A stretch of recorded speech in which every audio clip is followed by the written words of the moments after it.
Welcome to Aviation Adventure. Click on the title screen to begin your adventure, or check out the credits by clicking on the credit icon.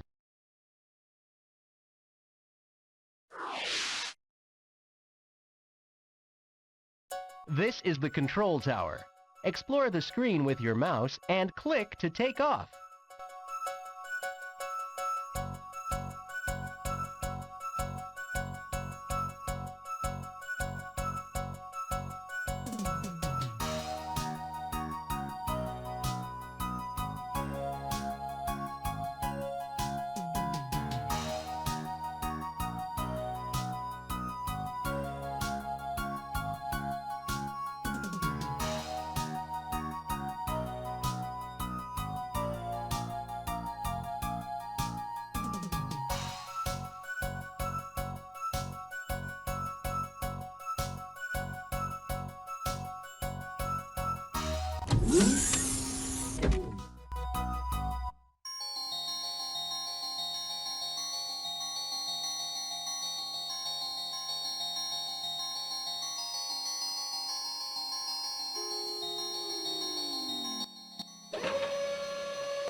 Popping to the top, Patty Wagstaff.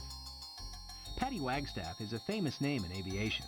She's America's best female aerobatic pilot and has been popping to the top of tough aerobatic competition for many years. Patty's story is unusual and shows what you can do with talent, persistence, and charm.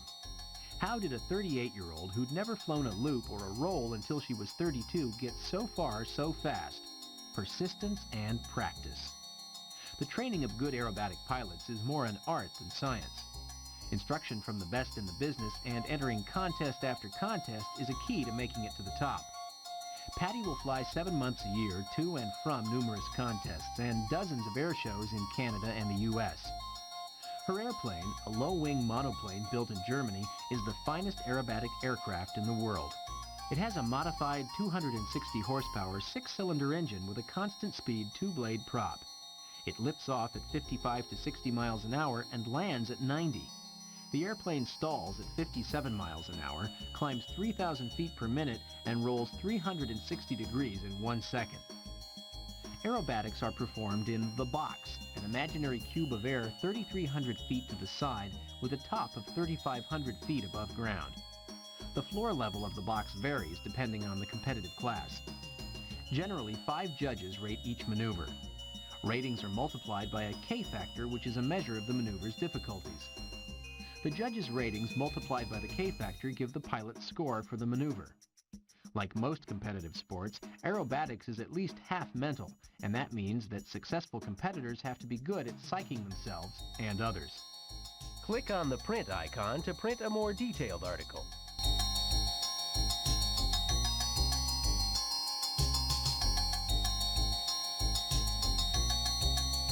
Air ambulance pilot. When a serious illness or accident dictates that a patient be moved long distances, an air ambulance is truly a lifesaver. There's no typical day for an air ambulance pilot, and variety is one of the things that pilots talk about when they think of air ambulance work. Every day is different, and you'll never know where you're going to be. Gary Shepard, an air ambulance pilot from Fort Lauderdale, Florida, says, "You might be in Gander, Newfoundland today and Buenos Aires tomorrow." Gary goes on to say that, unfortunately, it's not as glamorous as it sounds. Most trips are only tarmac to tarmac. Except on rare occasions, I never see anything except the inside of airports. It's usually in and out as quickly as possible. Air ambulance companies operate under the Federal Aviation's Regulations Part 135, and the typical minimal requirements for pilots are a commercial certificate with multi-engine and instrument ratings and a first-class medical certificate. According to most air ambulance pilots, there's a real sense of accomplishment from knowing that you're providing a life-sustaining service. These pilots fly everyone from heart attack cases to vehicle accident victims to transplant patients. To learn more about this never-boring job in the aviation business, read the complete story about air ambulance pilots that's located on this disc.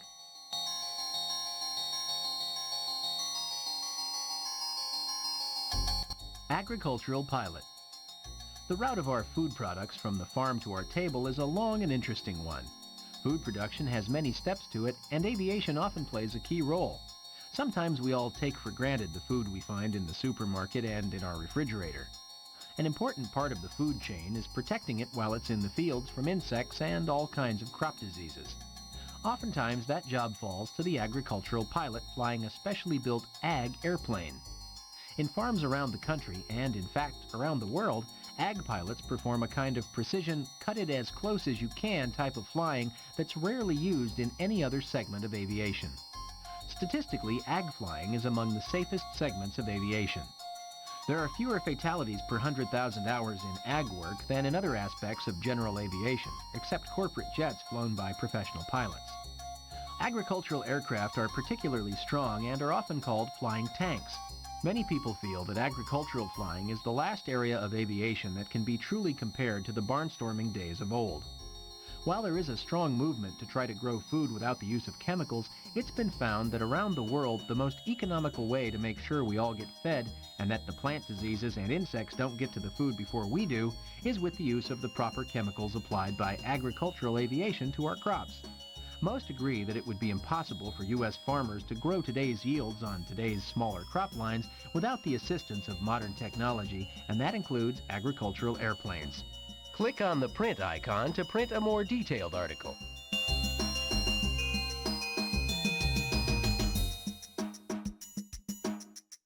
Corporate flying, moving the nation's business leaders. People travel in a lot of different kinds of airplanes for a lot of different reasons. One area of aviation that doesn't get a lot of attention is called corporate flying. Many companies own and operate their own aircraft because their travel needs and schedules are much different from those available on the airlines. Oftentimes, large companies have many manufacturing facilities that are located a long way from the major airline destinations. It's estimated that in the United States there are some 12,000 airports, and the airlines go to only about 450 of those.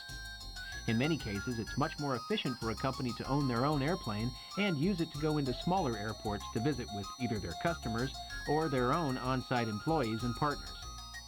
A corporate airplane can land at airports large and small from coast to coast, and the corporate pilot's responsibility is much like that of an airplane pilot's. Get passengers to their destination safely and efficiently. The journey to becoming a corporate pilot can be long and challenging. It takes years of apprenticeship with practice and study so that when the break of the flying job comes, you're prepared. A corporate pilot's professional life is markedly different from his or her airline counterparts in that the demands of business are unscheduled. That means that today's corporate pilots have to be very flexible in both their flying job and personal life. Corporate aviation offers a rewarding career, but like most other worthwhile things in life, you have to work, study, and prepare.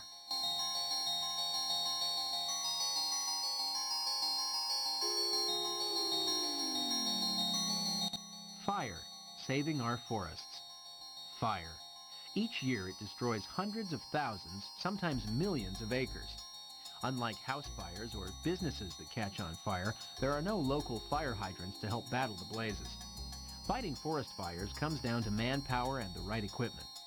Oftentimes the right equipment includes airplanes in the form of fire bombers. Often these are old military aircraft that have been converted into new roles to help fight these tragic ravages of nature. According to Tom Rick, the pilot of Tanker 121, a converted warbird, the life of a firebombing pilot is like that of any other fireman, except the equipment is a little different. Tom says that most of the time they're waiting around for something to happen, but when it does, they must be ready.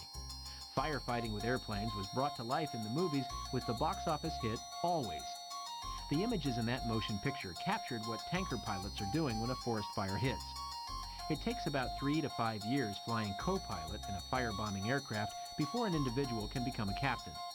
Most of the time, firefighting pilots only fly about 100 to 125 hours a year, with the rest of their job spent maintaining the airplanes. It's not surprising because these converted older airplanes can require more than 5 hours of maintenance for every hour they're in the air. Tom says there are a couple of rules for any firefighting pilot. You don't fly up canyons, and you always leave yourself an out. These are good rules for any pilot. To find out more about the art of firebombing flying, click on the print icon to print a more detailed article.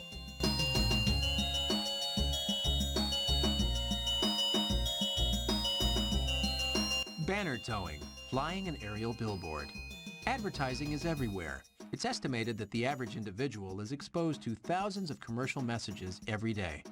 One of the most unique advertising approaches is using an airplane to either skywrite or tow a banner. About any sunny day where a lot of people are gathered, you'll hear a single-engine airplane and look up to see it towing an advertising sign. In order to be a banner towing pilot, you must complete an intensive training course because the handling characteristics of an airplane with a banner behind it are entirely different than when the airplane is flying without the banner. Most people believe that the only pilot careers in aviation are flying airliners. That's simply not true. There is a wide variety of ways that you can use your piloting skills to earn a living in the aviation marketplace. Banner towing and skywriting are a couple of the more unusual ones, but then to a pilot who gets to log hours, it doesn't really matter as long as you're in the air. To find out more about banner towing, the training that it takes, the kind of airplanes that are used, and what it's like to fly an airplane that's got a very long tail, click the mouse to print out the entire text of Banner Towing, Flying an Aerial Billboard.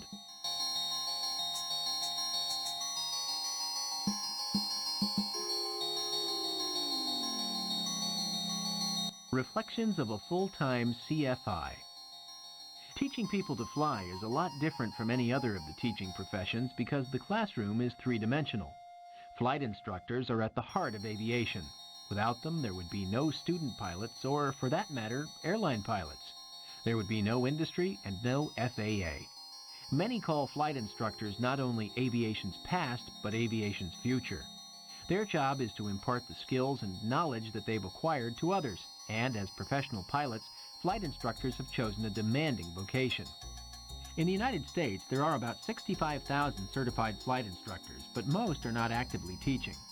Becoming a flight instructor is interesting and challenging. It takes a lot of time and dedication to earn the CFI rating. That's why even those people who don't teach actively maintain their flight instructor status by attending special courses. Flight instructors who do teach and are able to graduate 5 students a year automatically have their flight instructor certificate renewed. Flight instruction can lead to a variety of other careers, although many people believe that flight instruction is a career in itself and do it full-time. To learn more about what it's like to be a full-time certified flight instructor, click on the print icon to read the full text of Reflections of a Full-Time CFI.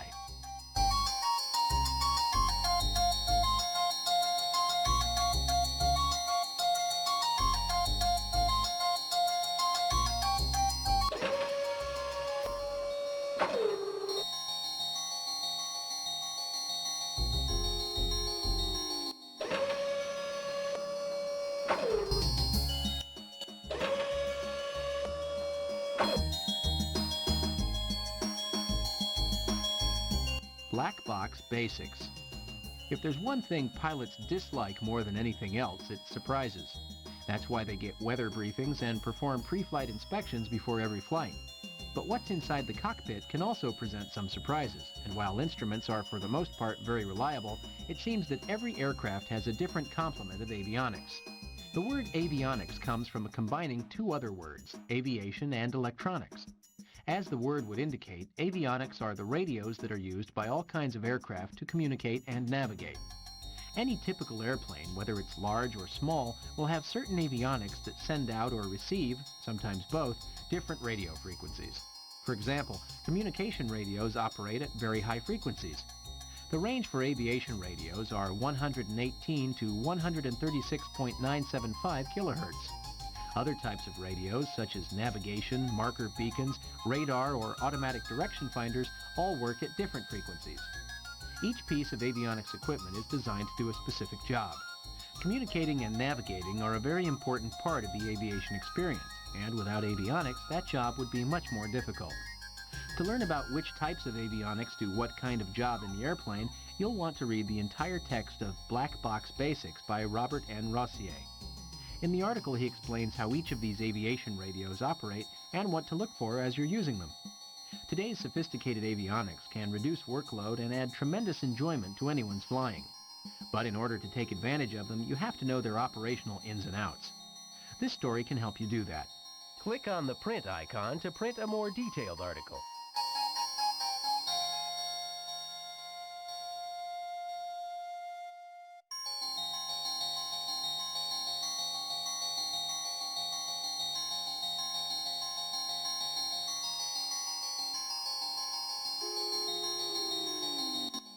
Turns, Straight Talk About Curved Flight. When the Wright brothers discovered the secret of powered flight, their biggest discovery was learning how to control an airplane. Fundamentally, airplanes are either flying in straight lines or in curves. The turn is the most common form of curved flight, and while all pilots can perform this highly versatile maneuver, few seem to be able to describe the mechanics of it. Steady, level, coordinated turns occur when a vertical component of a lift offsets the weight of the airplane. Airplane turns are described with the language of shallow turns, medium turns, or steep turns. A shallow turn is under 20 degrees, while a medium turn is 20 to 45 degrees, and a steep turn is defined as something over 45 degrees. Each one of these turns puts different forces on the airplane, and not executing them properly can create skidded turns or slipping turns that can lead to spirals. A proper turn strikes a balance between angle of bank, airspeed, and G-load factors. These elements must complement one another, and that's what this article on turns is all about. Rich Stowell, one of the premier aerobatic instructors in the world, explains the forces of turns and how everyone can understand them. Click on the print icon to print a more detailed article.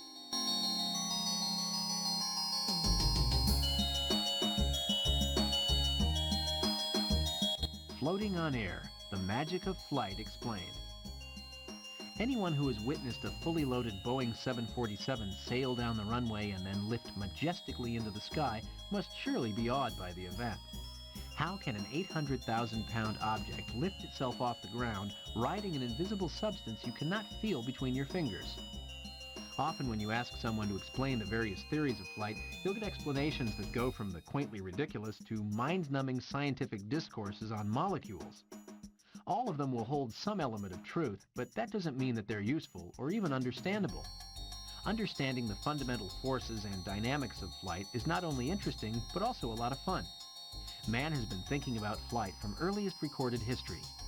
He knew the air had magical powers, for he saw dust devils, blowing leaves, and felt the bite of the northern winds. He saw trees bend in the breeze, and had by the earliest stages of the Egyptian Empire applied this knowledge to making sailboats. As man's adventures with science continued, that extended into the principles of flight. Aviation pioneers like Octave Chanute, Samuel Langley, and Otto Lilienthal moved the investigations along a path that finally led to the Wright brothers. The two brothers were experimenters by nature and developed more knowledge about gliders than anyone of their day. With their very scientific experimentation, they found the secrets to flight. You can find them too in reading Floating on Air, the Magic of Flight Explained. Click on the print icon to... A Flare for Landing. It's been said that taking off in an airplane is only 1/3 as difficult as landing. Making a smooth transition from air to ground is a key part of any airplane trip, long or short. The challenge of landing in a controlled, dignified manner is often a major hang-up for people who are learning to fly. In fact, landing is one of the most difficult things to master. One of the difficulties in learning to land is that it's very hard to simulate the specter of a runway looming up into a windshield, or the problems with conflicting traffic. For this reason, pattern practice makes up a large part of learning to fly during any pilot's training period. Landings, according to many instructors, should be learned from the initial hour of dual flight. Making good landings is important not only for safety, but also for a new pilot's ego. One of the key elements to a good landing is to start with a good approach. It's often been proven that a lousy approach leads to a lousy landing. It doesn't necessarily follow that a perfectly flown approach will lead to a good landing, but the odds are much improved when you've spent time making sure that the approach is correct. The object is really not to land the airplane, but to let it land itself, because you as the pilot have put the aircraft in a position where it can't do otherwise. In other words, the pilot has to learn to control the natural forces acting on the airplane and let these forces do the work. A Flare for Landing by James Ring details some of the things to look for in good landings. Click on the print icon to print a more detailed article.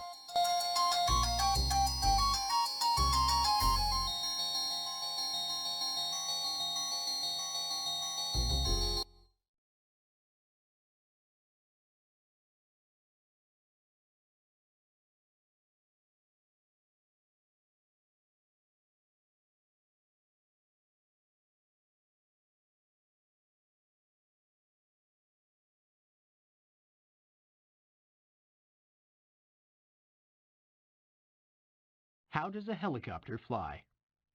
Helicopters with their rotating wings on top are fun to watch fly. We see them all the time on television, usually rescuing someone. Helicopters are unique in their ability to maneuver in and out of tight situations. As David Burrows in this flight training article mentions, the easy answer to the question of what makes a helicopter fly is that the rotor blades accelerate a mass of air in a direction opposite to that in which the helicopter wishes to travel. But Mr. Burrow goes on to state that, like most easy answers, this explanation really doesn't tell the whole story. For example, an airplane's wing produces essentially the same amount of lift throughout its length. That's not true for a rotor blade. Lift is proportional to the square of the speed. This means that the rotor blade produces vastly greater lift at its tip than at its root, or it would if steps were not taken to equalize things somewhat.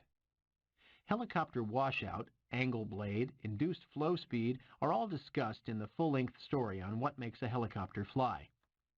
The helicopter's unique ability to accelerate air in different directions is what gives the helicopter freedom to maneuver, slow down, stop, climb, and descend vertically, and fly backwards or sideways. All of the controls used to accommodate these movements are unique to rotorcraft. You can print out the full text of How Does a Helicopter Fly by clicking the mouse on the print icon. Helicopters are fun to fly, but it's also fun to read about how and why they fly.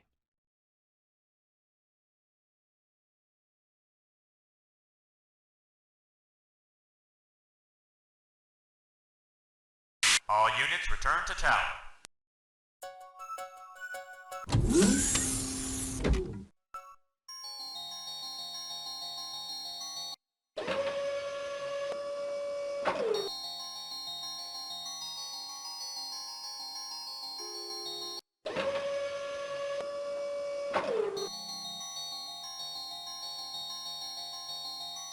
The ups and downs of flaps. Many new pilots are somewhat puzzled by flaps. They have learned that flaps add drag and lower stalling speed. Beyond these things, the understanding of flaps is often murky. There are many questions that pilots have about the use of flaps, including when to use them and what makes one flap setting better than another. Flaps are a high-lift device, and on high-performance aircraft they're necessary for both takeoff and landing. Without flaps, many of these aircraft wings are simply too inefficient during takeoff and landing.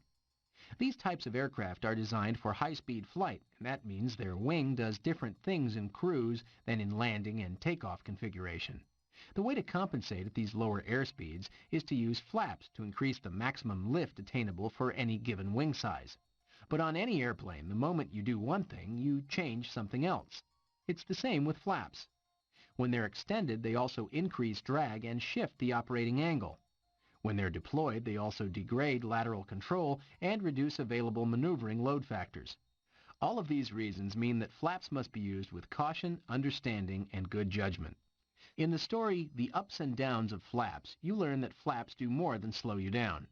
Stan Grayson takes you through a tutorial on how flaps work, the different kinds of flaps that are employed by aircraft designers, and why flaps do what they do. To print out the entire text of this story, simply click the mouse on the print icon and you'll see why flaps do a lot more than just slow you down.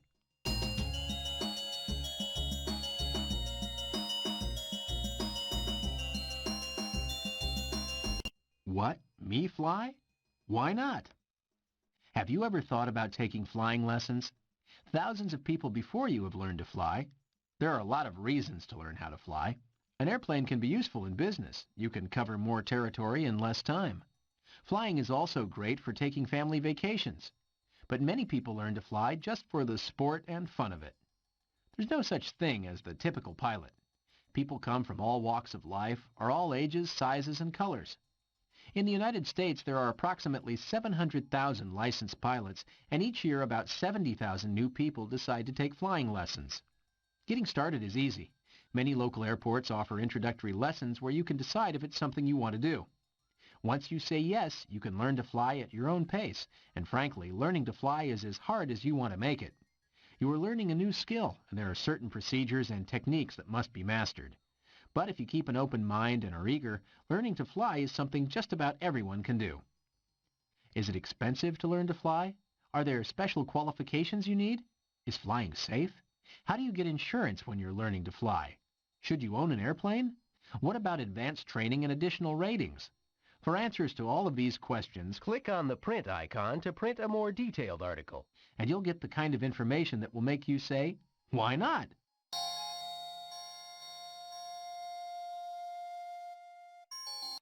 Stalls. The word stall puts fear in the hearts of many pilots. The word means that the wing simply quits flying, and when the wing stops, so does the rest of the airplane. Airplane manufacturers struggle to design airplanes that strike a satisfactory balance between maneuverability and stability while meeting the performance demands of the pilot. The government regulators struggle to design pilot training requirements that develop piloting skills to handle these airplanes safely after a reasonable training period. Since the stall potential is a natural byproduct of airplane design, it follows that any pilot should learn about the stall phenomenon. The foundation for stall awareness is laid with one fundamental truth. Angle of attack is the key that determines when a wing will stall. A critical angle of attack signifies an important aerodynamic crossroad. Exceed it, and the airflow around your wing breaks away from the wing's surface, causing a sharp drop in the coefficient of lift and a rise in the coefficient of drag. That leads to a reduction in control effectiveness. If you ever stuck your hand out the window of a fast-moving automobile, you would have noticed that when you put your palm into the wind, the resistance is tremendous. If you laid your hand flat with your fingertips pointing into the wind and tilted your hand up at a small angle, you would have noticed the lift that your hand received. If you kept raising the angle of your hand into the wind, soon the angle would become critical and your hand would quit flying. This is one way to demonstrate the effect of stalls on an airplane's wing. To learn more about stalls and how they affect the control of an airplane, read Rich Stowell's article entitled Stalls. This story will tell you about aerodynamic, mechanical, and psychological clues to stalls. It also investigates stall dynamics and gives you a revealing picture of the interaction between weight, airspeed, and stall flight. Click on the print icon to print a more detailed article.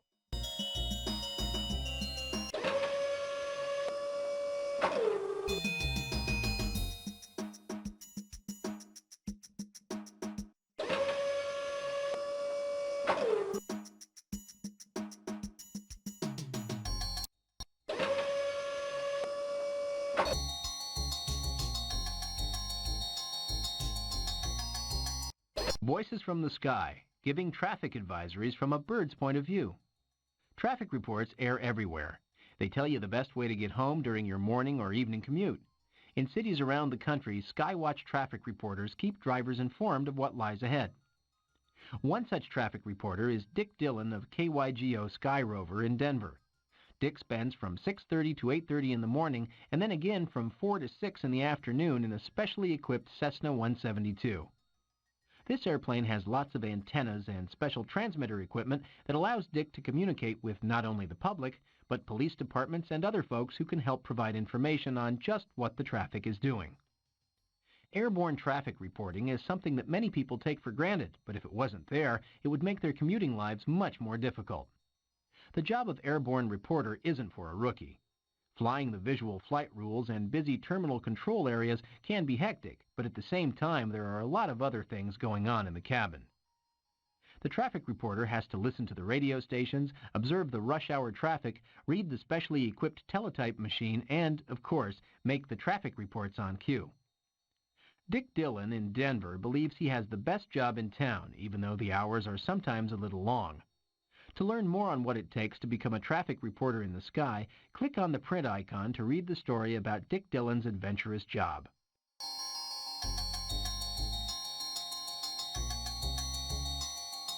Air traffic controller. It means more than telling pilots where to go. Every moment there are thousands of airplanes in the sky. They're taking off, landing, and cruising to their destinations. All of this is happening with a wide variety of aircraft types and performance. You have airplanes flying at 70 miles an hour and some at 600 miles an hour. Add to that the military aircraft that are doing everything from practice dogfights to aircraft in-flight refueling. It's a complex system that takes thousands of people to make it work. Coordinating all of this activity is the job of the air traffic controller. Across the country there are several aircraft centers. Each center is responsible for the traffic that's flying under instrument flight rules in its geographic area. Each center is then broken down into sectors, with individual controllers managing the aircraft in those areas and passing them off as they move into another controller's area. They call it separating metal, and there are very strict criteria for how close airplanes in IFR conditions can come to each other. In fact, if controllers lose the required separation between flying airplanes, they're immediately suspended and given more training. If it happens more than once, they can lose their job. The controller position is at the heart of the air traffic control system. Without the skills and knowledge that they develop over a long period of training and apprenticeship, the aviation system would simply not work as well as it does. It's important to remember that the pilot in command who's actually flying the airplane has the ultimate responsibility for making sure that the flight is conducted safely. However, without the assistance of the air traffic control system and those individual controllers, the pilot's job would be considerably more difficult, if not impossible. To learn more about what a controller does and what it takes to become one, read the article called Checking In with Center by clicking on the print icon. Aviation Medical Examiner, the important medical side of flying. Aviation medical examiners are an important part of aviation because they combine the interest of medicine and the skills of flying into one occupation. Pilots, no matter what they fly, must be physically fit and mentally capable of exercising their command authority. It's the AME's job to make sure that the pilot population is ready to fly. An aviation medical examiner is a physician, any kind of physician, who is designated by the Federal Aviation Administration to give exams on its behalf. AMEs are not employed by the Federal Aviation Administration, and they have no authority other than to certify that a pilot can meet the FAA's Airman's Medical Standards. The FAA prefers that AMEs are pilots, and they hope they will also have some military flight medicine experience. There are 3 levels of physical exams for pilots. There is a first class that all civil airline pilots must pass in order to work for a commercial carrier. There are second and third class physicals for other levels of pilot activity. For example, private pilots must have a 2-year medical exam in order to exercise the privileges of their license. A pilot must be re-examined and issued a new medical certificate at periodic intervals. Often the medical exam they require depends on the type of flying they'll be doing. In addition to acting as a medical examiner, the AME is also expected to play a role in the education of pilots with regards to flight physiology and medical standards. Fatigue, hypoxia, orientation, communication skills, self-medication, decision-making, alcohol, jet lag, and many other medical topics are all important for every pilot to know. Dr. Richard O. Reinhardt has been an aviation medical examiner for years, but has also gotten very involved in educating the aviation industry in human factors.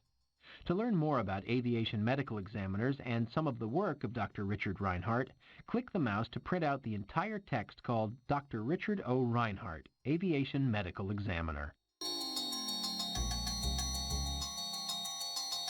Aviation safety, everyone's job. The responsibility of a safe flight lies squarely on the shoulders of the pilot in command. With thousands of airplanes in the air at any given moment, that responsibility has to be taken very seriously by the individuals flying their aircraft. While technology has changed tremendously, human nature has not.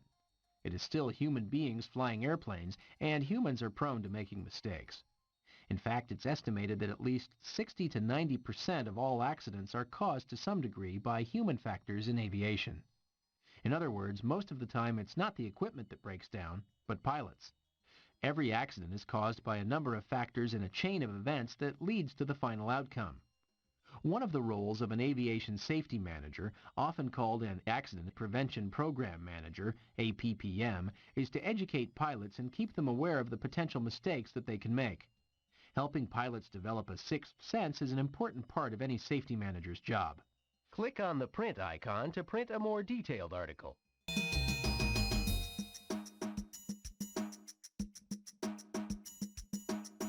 Flying the weather and studying it at the same time. Everybody talks about the weather, but nobody does anything about it is a famous quote that's not really true, at least not for Jim Ragney. Jim is a weather research pilot for the National Center for Atmospheric Research, NCAR. His base is at Jefferson County in Colorado, and his mission is to study the atmospheric boundary layer. That's the layer of air close to the Earth's surface where all weather phenomena begin. There's never a routine mission for the people who study weather using airplanes. There are countless hours of preparing flight profiles, reviewing performance requirements, making arrangements with air traffic control, coordinating with other research agencies, and overseeing any special modifications that must be made to the aircraft. The NCAR research team and airplanes travel to all parts of the world. Using a variety of aircraft, such as the specially equipped 40-year-old Lockheed L-188, the NCAR research group is always seeking out hazardous weather because it's the research pilot's job to see what's really in there. While safety is always the overriding consideration and research flying isn't for everyone, this job requires special skills, knowledge, and a dedication that's only found in a few pilots. It's a special, very rewarding job that helps all of us understand our environment better. Click on the print icon to read the rest of this story.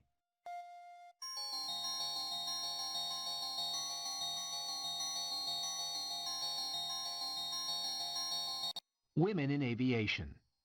Aviation is an industry and marketplace that's full of opportunity for women. Often considered a male-dominated arena, there are lots of jobs and opportunities both in the air and at the airport for women. A good example of a woman succeeding in the aviation marketplace is Cheryl Galloway. She earned her private pilot's license as a sophomore in high school and set her sights on attending Embry-Riddle Aeronautical University even though her grandmother told her it was a boys' school.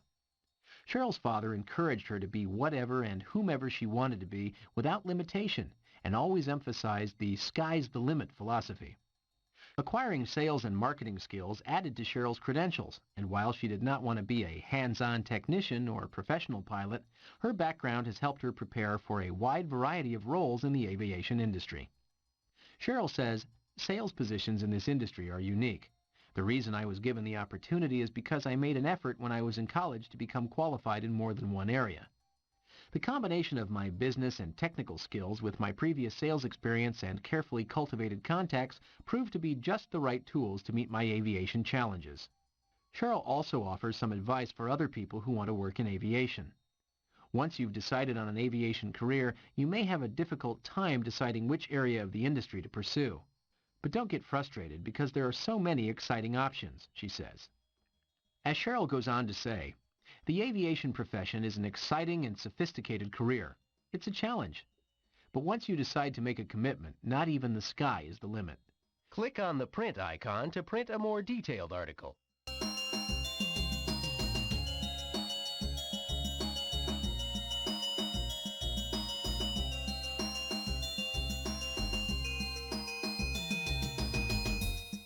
Running an aviation association. The Experimental Aircraft Association is one of America's premier aviation organizations. With over 135,000 members, this group of enthusiastic pilots specializes in the fun of flying. EAA is dedicated to sport aviation, and their members operate all kinds of aircraft, from warbirds to home-builts to regular factory-built aircraft. Each year, the Experimental Aircraft Association conducts the largest fly-in convention. Located in Oshkosh, Wisconsin, the Midsummer Show has almost 800,000 attendees and lots of educational programs on operating and building aircraft. There are several associations that represent a variety of groups in aviation. In addition to the Experimental Aircraft Association, there are the Aircraft Owners and Pilots Association, the National Business Aircraft Association, the National Air Transportation Association, the National Association of Flight Instructors, and the Aircraft Electronics Association, to name only a few. Each of these organizations has a management structure that helps service and take care of members' requests and interests. The Experimental Aircraft Association's president is Tom Poberezny. It's Tom's job to manage the organization and make sure that its members' wishes and desires are satisfied. Managing a staff of 145 people, Tom Poberezny is also an active airshow pilot, and in his job as EAA's president has been able to combine the pleasures of flying and the satisfaction of running one of America's premier aviation associations. To find out more about Tom Poberezny and the Experimental Aircraft Association, read the story in this section entitled Tom Poberezny, EAA President and Airshow Pilot. Making it your way. Going into the aviation business for yourself.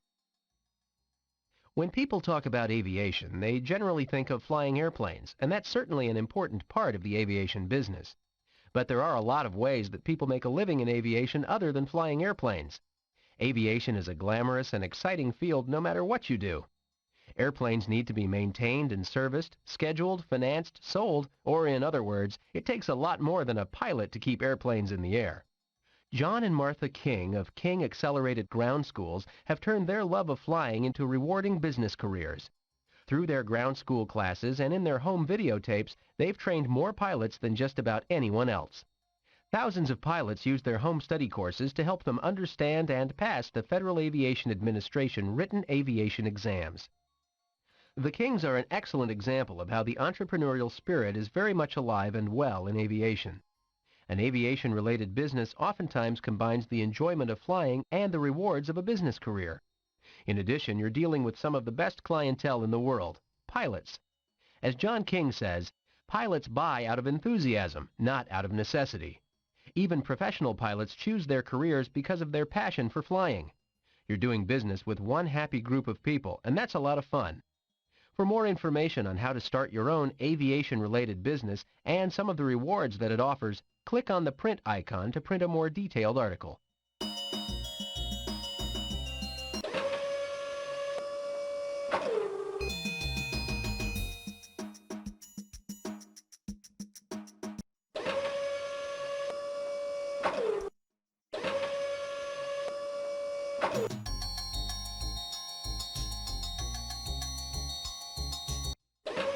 Mario Andretti. Mario Andretti is one of the world's most famous race car drivers. He has won many major auto races, including the Indianapolis 500, the Daytona 500, and the Formula One World Championship. He is also one of the most popular drivers in the country. Racing fans ask him for autographs wherever he goes. Although he drives fast for a living, he prefers to fly ultralights slowly for fun. Ultralights are small one-person flying vehicles that often look like a lawn chair with wings and a motor. They are designed to fly slower than airplanes and not very far away from their home airport. Mario says that although he's never learned to fly anything other than ultralights, he would have liked to become a jet pilot had he not become a race car driver. Many race car drivers share this dream, but Mario actually got a chance to do that when he flew in an F-15 Eagle and an F-16 Fighting Falcon. He keeps his ultralights at his vacation home in the Pocono Mountains in Pennsylvania. He flies short hops in ultralights, going from airstrip to airstrip, and eventually comes back home, landing right next to his tennis court. Although Mario will retire from race car driving soon, he will still keep his ultralights and fly nice and slow above his house.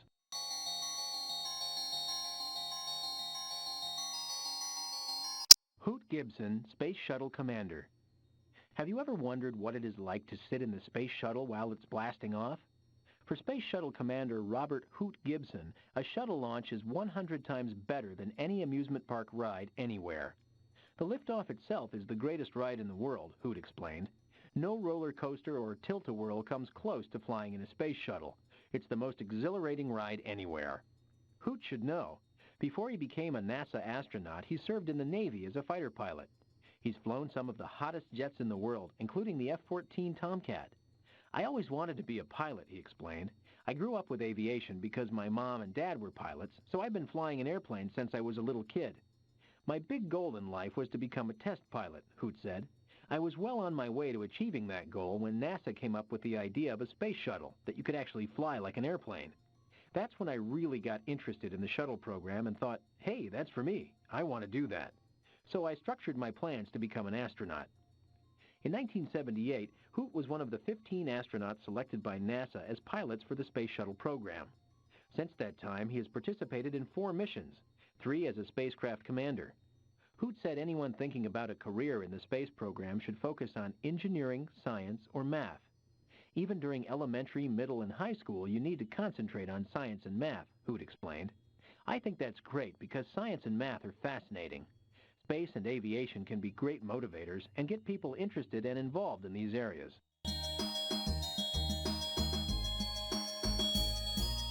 Katrina Mumma. Even though Katrina Mumma is 11 years old, she has a really interesting hobby. She loves to fly. So far, she's flown in some of the world's fastest jets and has gone faster than the speed of sound. Another favorite pastime of hers is beating adults at Air Combat, a make-believe dogfight using real airplanes in California. Katrina has won about 100 matches since she started flying air combat in 1991. A lot of grown-ups are surprised when they find out their opponent is someone who's not even in junior high school.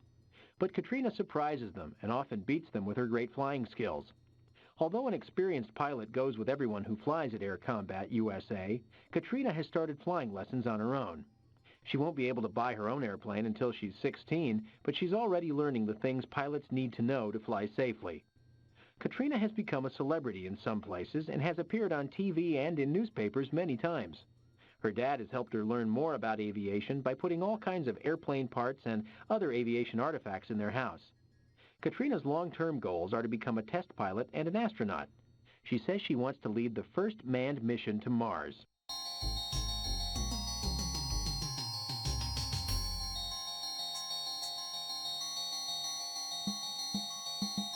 Marty Schottenheimer. Marty Schottenheimer is best known as the coach of the Kansas City Chiefs in the National Football League. It's hard work being an NFL coach, but Marty's way of relaxing away from the football field is to fly his beach bonanza all over the country. Marty first got interested in flying after his daughter told him that she wanted to take flying lessons. Marty said he would let her if he took them at the same time. Eventually, he went on to get his pilot's license. Marty feels that coaching a football team and flying an airplane are very similar. He says both activities require planning, attention to detail, and decision-making. In fact, he even uses a pre-flight sheet when he gets ready to fly that resembles the play-calling sheet he uses while coaching the game. Marty also thinks each flight and landing is like a football game because you can review your performance and look for ways to get better.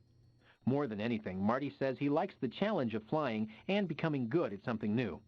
He encourages young people to find out if they have a special skill at flying or anything else, and to develop that skill.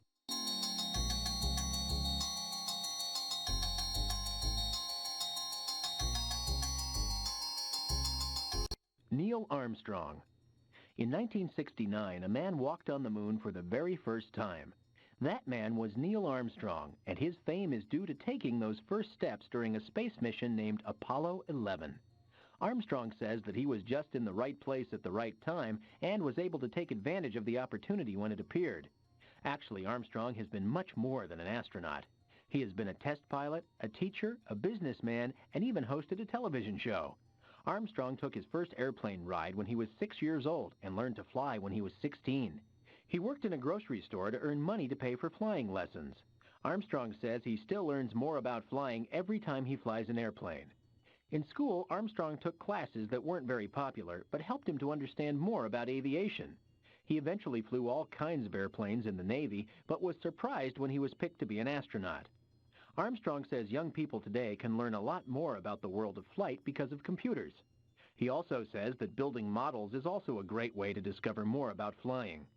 Armstrong wanted to become an airplane designer, but he never got to do that.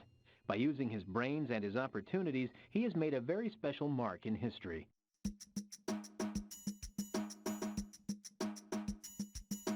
Vicki Van Meter. Vicki Van Meter is one adventurous kid. In September 1993, she became the youngest person to fly an airplane across the country. In June 1994, she topped that by becoming the youngest pilot ever to fly across the Atlantic Ocean. Vicki had been taking flying lessons, and she and her parents decided that she should fly across the country. She spread aviation maps throughout the house and charted her route. Finally, she took off from Maine and flew all the way to California.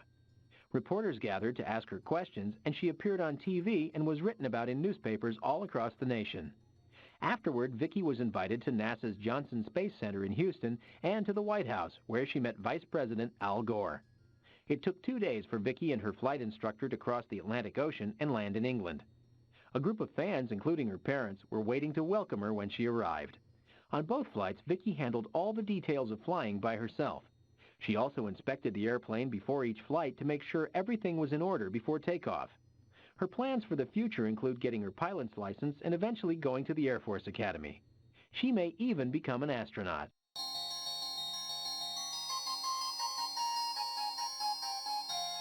Worf at warp speed. At work, Michael Dorn has traveled around the galaxy at warp speed. On Earth, he likes to fly around Southern California in his own jet. Most of us recognize Michael as Lieutenant Worf, the Klingon security officer on the television show Star Trek: The Next Generation. Michael, however, is more down-to-earth than his space-traveling character. Born in Texas and raised in California, Michael has always had an interest in acting and aviation. His eyesight wasn't good enough to pass the military eye test, so he put flying on the back burner and concentrated on acting. Though his stint on Star Trek The Next Generation was the role of a lifetime, life on the set wasn't always glamorous. It took about 10 months to produce a season's worth of episodes. He usually spent an hour and a half in makeup getting ready to look like Worf. Sometimes a shooting day lasted up to 18 hours. After the Star Trek series became a hit, a friend persuaded Michael to consider flying again. Between the show's first and second seasons, he earned his private pilot's license. Since then, he has earned his instrument rating and has learned how to fly multi-engine planes and jets. Michael owns a two-seat Casa jet trainer. He has also flown an FA-18 with the Navy's famous Blue Angels and logged flight time in an F-16 flown by a National Guard unit based in Oklahoma.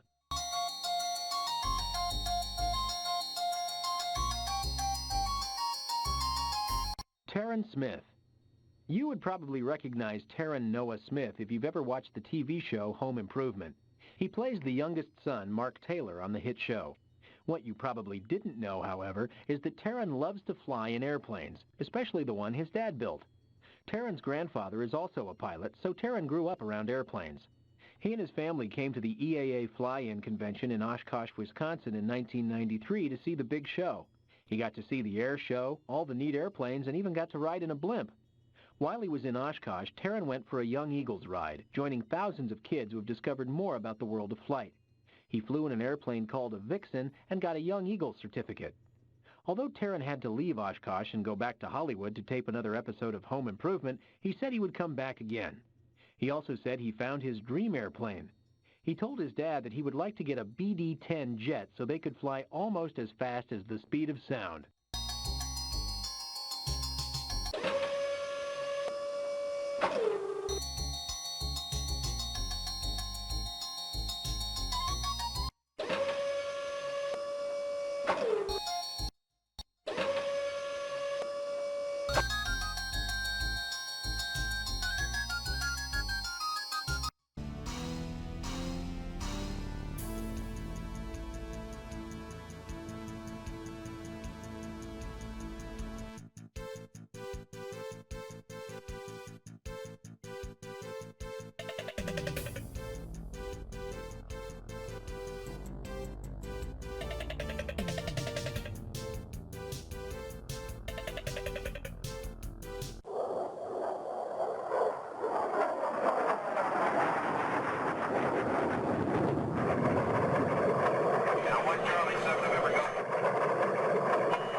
All units return to tower.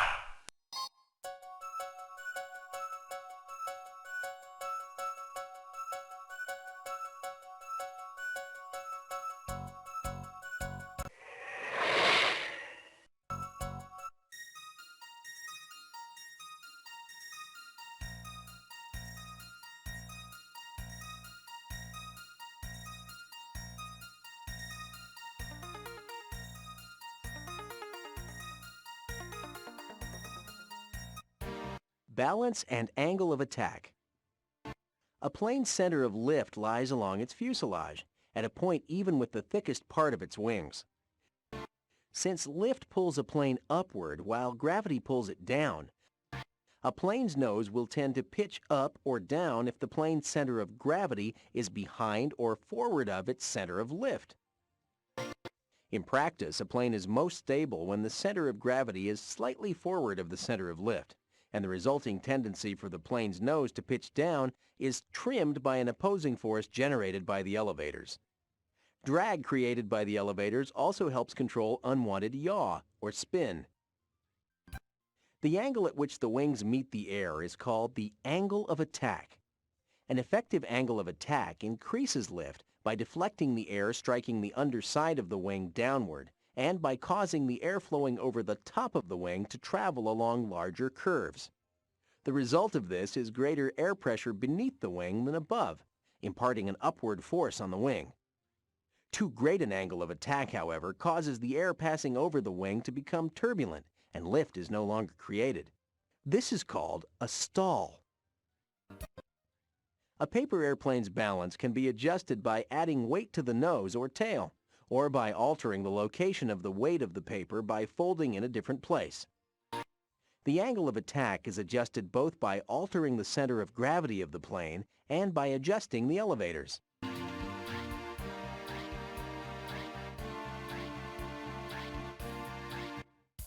Dihedral angles and wing loading. Dihedral wings slope upward from the fuselage toward the tips. When an aircraft with dihedral wings rolls, the lower wing produces more lift because the exposed length of the lower wing is greater than that of the higher wing. Exposed length is the distance, measured horizontally, from the fuselage to the wingtip. Because the lower wing is creating more lift, the plane straightens itself. In this way, a paper airplane's tendency to roll can be corrected by increasing its dihedral angle. Most planes have some dihedral angle, but usually only a few degrees. Some planes have an anhedral angle, that is, wings that slope down toward the tips. The size of a plane's wings relative to its weight is called wing loading. A plane with small wings relative to its weight is said to have high wing loading because the plane carries a lot of weight per unit area of wing. Since lift is proportional to wing size, a plane with high wing loading must fly relatively fast to create the lift needed to maintain altitude. Planes with low wing loading, like gliders, don't have to fly as fast, but are more easily disturbed by turbulence in the air. On windy days, paper airplanes with small wings will be more stable and fly better than those with large wings.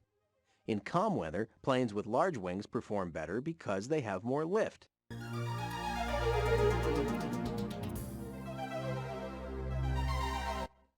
Camber and lift.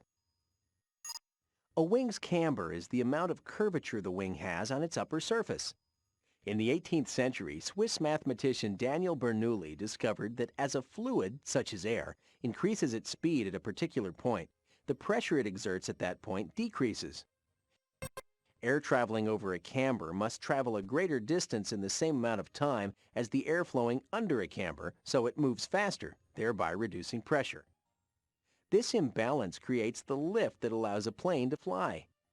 Any cambered wing that creates lift in this way is called an airfoil. Increasing the speed of the air flowing over the airfoil increases the lift. The lifting force is centered over the thickest part of the wing. Flaps on the rear of a wing and slats on the front can be extended on airplanes to increase the distance that air must travel over the wings, thus creating additional lift. Adding camber to the wings of a paper airplane will help it fly longer.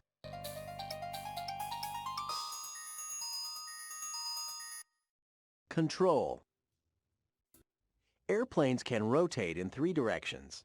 Roll is rotation about an axis that runs from front to back through the fuselage. When a plane rolls, its wings tip up or down. Yaw is rotation about an axis that runs vertically through the center of gravity. Yawing is like spinning horizontally. Pitch is rotation about an axis that runs from one wingtip to the other, in other words, tipping forward and back. An airplane must be stable in each of these degrees of freedom in order to fly. The wings stabilize roll, the vertical stabilizer or tail stabilizes yaw, and the horizontal stabilizer stabilizes pitch. An airplane controls these 3 types of rotation with its control surfaces. The ailerons on the trailing edge of the wings control roll. The rudder on the tail controls yaw. The elevators on the horizontal stabilizer control pitch. To turn, an airplane must both roll and yaw at the same time. Both the ailerons and rudder are used. The elevators control whether the nose of the plane pitches up or down. Elevators, ailerons, elevons, combination ailerons and elevators, and rudders can easily be added to any paper airplane to correct its attitude or to control its flight.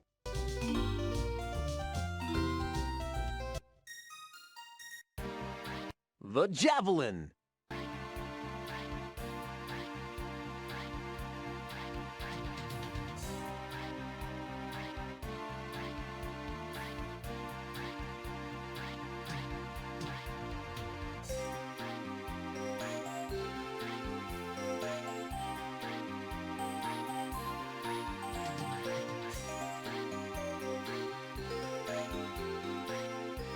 Start with sheet 1 with the plane pattern facing up. The square wing.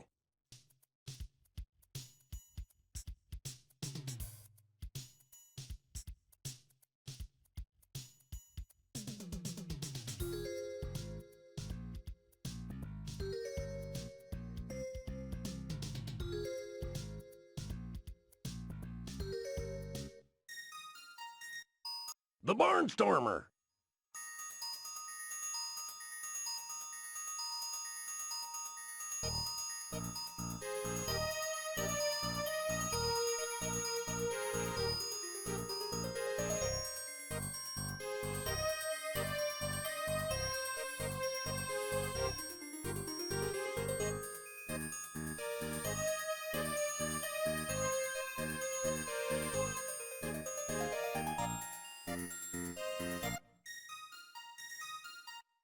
The space plane.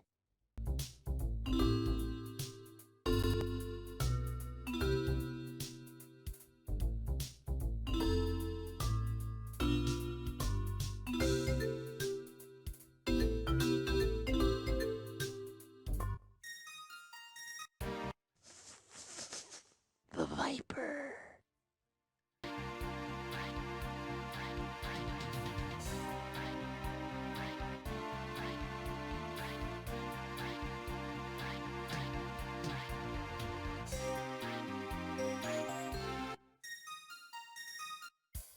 The Stealth.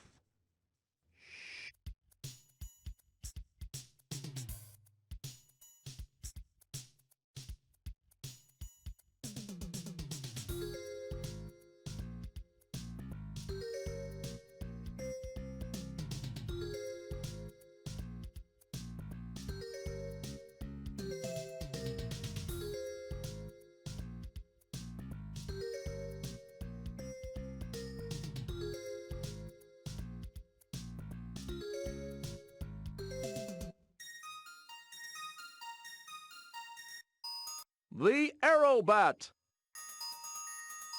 Start with the plane pattern facing up. Fold and unfold along the center line, line 1. Fold and unfold along line 2.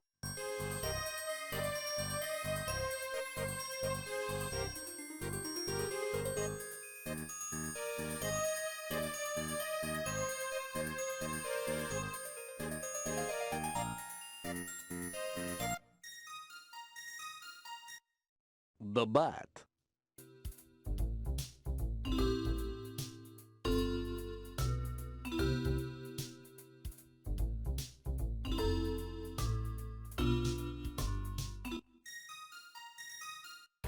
The X-Tube.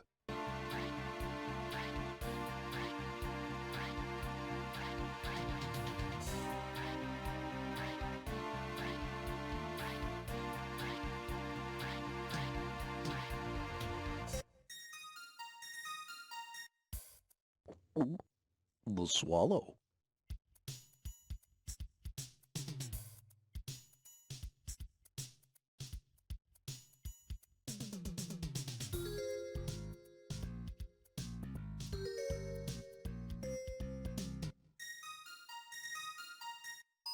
The Manta.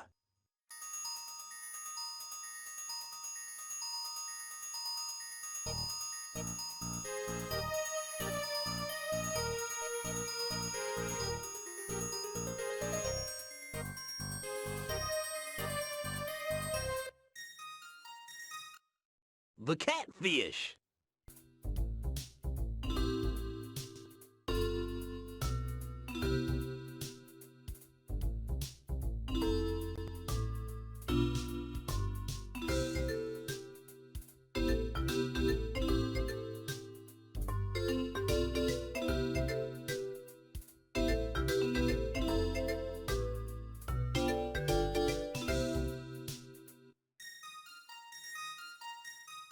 All units return to tower.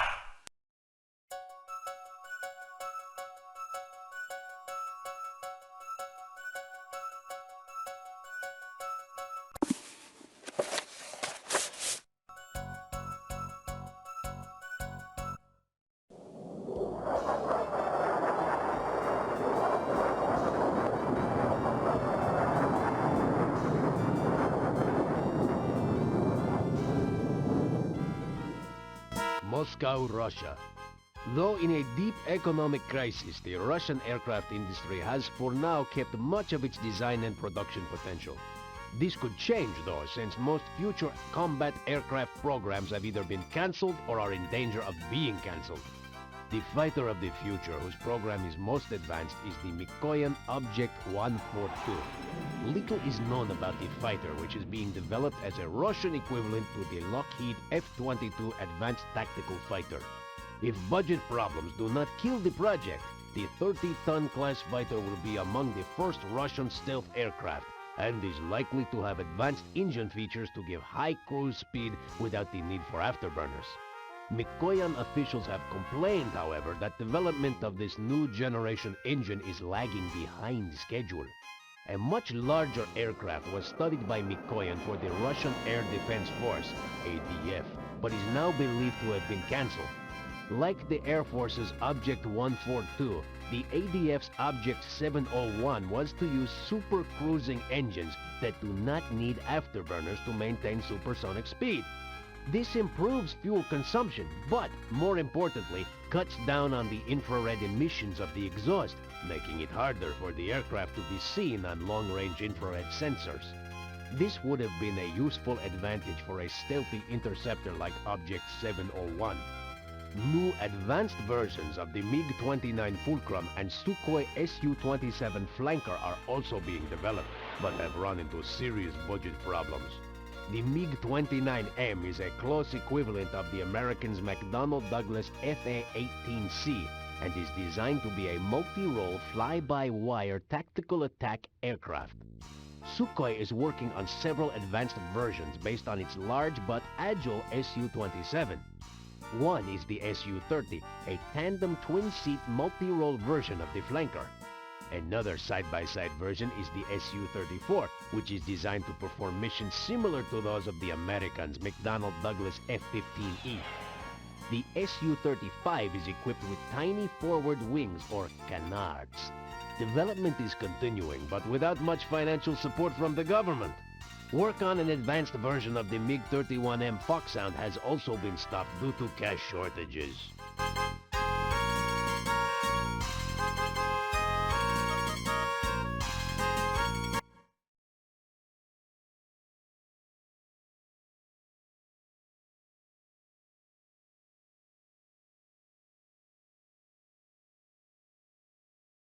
Pico Rivera, California, USA.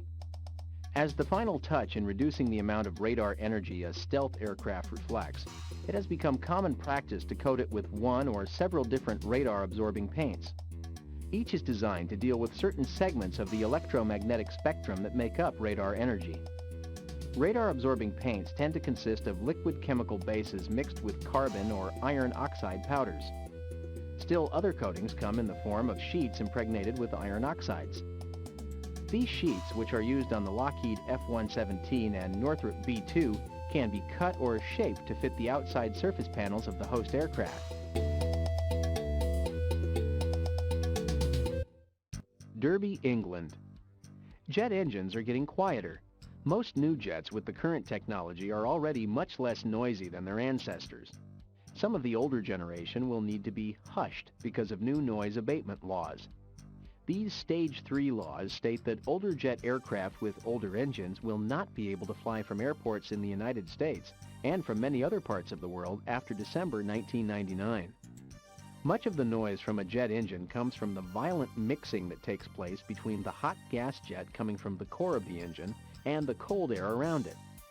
Engineers discovered that if the boundary between the two air masses could be increased in length and broken up, then the noise would be reduced. The result of their research was a new exhaust nozzle design that looks like a cluster of pipes. As the hot exhaust is pushed out through the many openings, the increased dispersion area allows more of the gases to mix quickly with the surrounding cold air, resulting in a quieter design. These and other mixing systems are being added to some older jet engines as hush kits. In larger, more modern turbofans used on nearly every modern jetliner, a large fan at the front of the engine pushes huge volumes of air into the core and down a bypass duct. If you look closely at the front of these engines, you can easily see right through the fan and the outer bypass duct. These fans are a good way of cutting engine noise because they surround the gas streaming from the core with a blanket of air from the fan, reducing noise. As fans get bigger, however, they begin to create new noises all of their own. They often sound like buzz saws as they climb under full power. New ways of soundproofing have been found to combat this, most of them involving lining the intake area with sound-absorbent material. In this way, the next generation of 70,000-pound to 80,000-pound thrust engines will be quieter than their ancestors that could just about manage 7,000 pounds of thrust.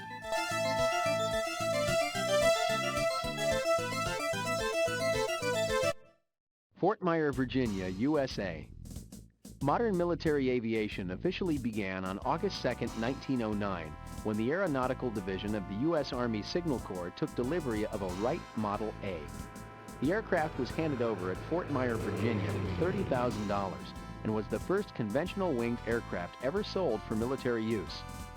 The U.S. Army had earlier told Orville and Wilbur Wright that it would not even begin formulating a requirement for a flying machine until one was designed that could fly horizontally and carry an operator. The Wrights had actually just achieved that by operating their aircraft over 24 miles in 38 minutes and 3 seconds.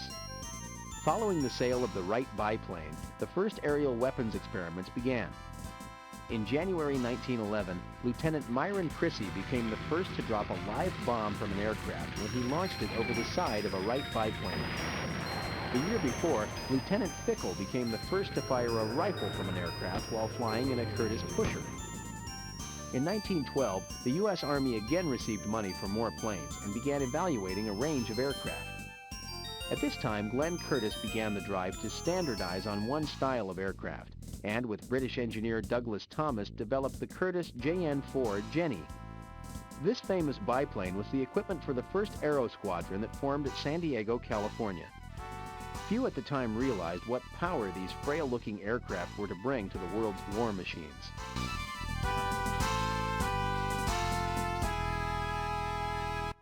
Calais, France. The tragedy of the sinking of the SS Titanic in 1912, in which hundreds of people drowned at sea, represented a loss of a different kind for New York journalist Harriet Quimby. Born in 1875, Harriet became America's first qualified woman pilot in 1911. The following year, determined to become the first woman to repeat Louis Blériot's 1909 flight across the English Channel, she sailed for Europe and purchased a monoplane from the French pioneer. She took off from Dover, England at dawn on April 16th, bundled up against the bitter cold, with a portable compass jammed between her knees. She recalled, "In an instant I was beyond the cliffs and over the channel. Then the thickening fog obscured my view. I could not see ahead of me at all, nor could I see the water below. There was only one thing for me to do, and that was to keep my eyes fixed on the compass." By all the rules of good airmanship, she should have turned back. Cloud flying was unknown then, and her aircraft had no blind flying instruments. She wrote, "The machine was wet, and my face so covered with dampness that I had to push my goggles up on my forehead. I could not see through them. I knew that France must be in sight if only I could get below the fog." She eventually broke into the clear and landed on a beach near Calais. Upstaged by news of the Titanic disaster, however, her courageous flight received little attention. 10 weeks later, she was dead. Like many other early flyers, she preferred not to use seatbelts. While performing in Boston, Harriet and her passenger were catapulted from her Blériot two-seater and fell to their deaths in front of a horrified crowd.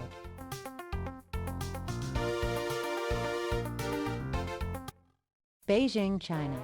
People have always wanted to fly, and they could have flown even in ancient times if someone had had enough imagination. For even the ancients knew that hot air rises. The Arabs even spoke of a being, the Yini, who rose from the earth by inhaling the hot desert air. Indeed, it was by capturing hot air in a balloon of paper that the first human flight was made.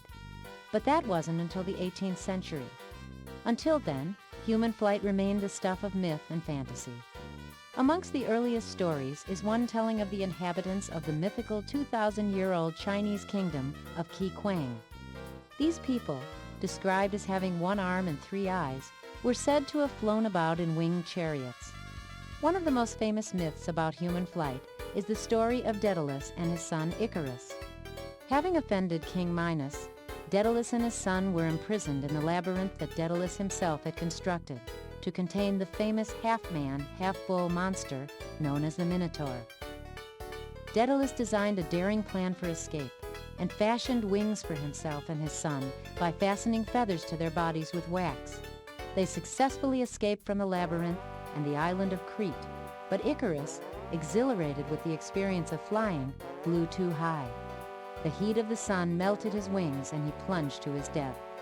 Daedalus, heartbroken, flew on to Naples and vowed never to fly again.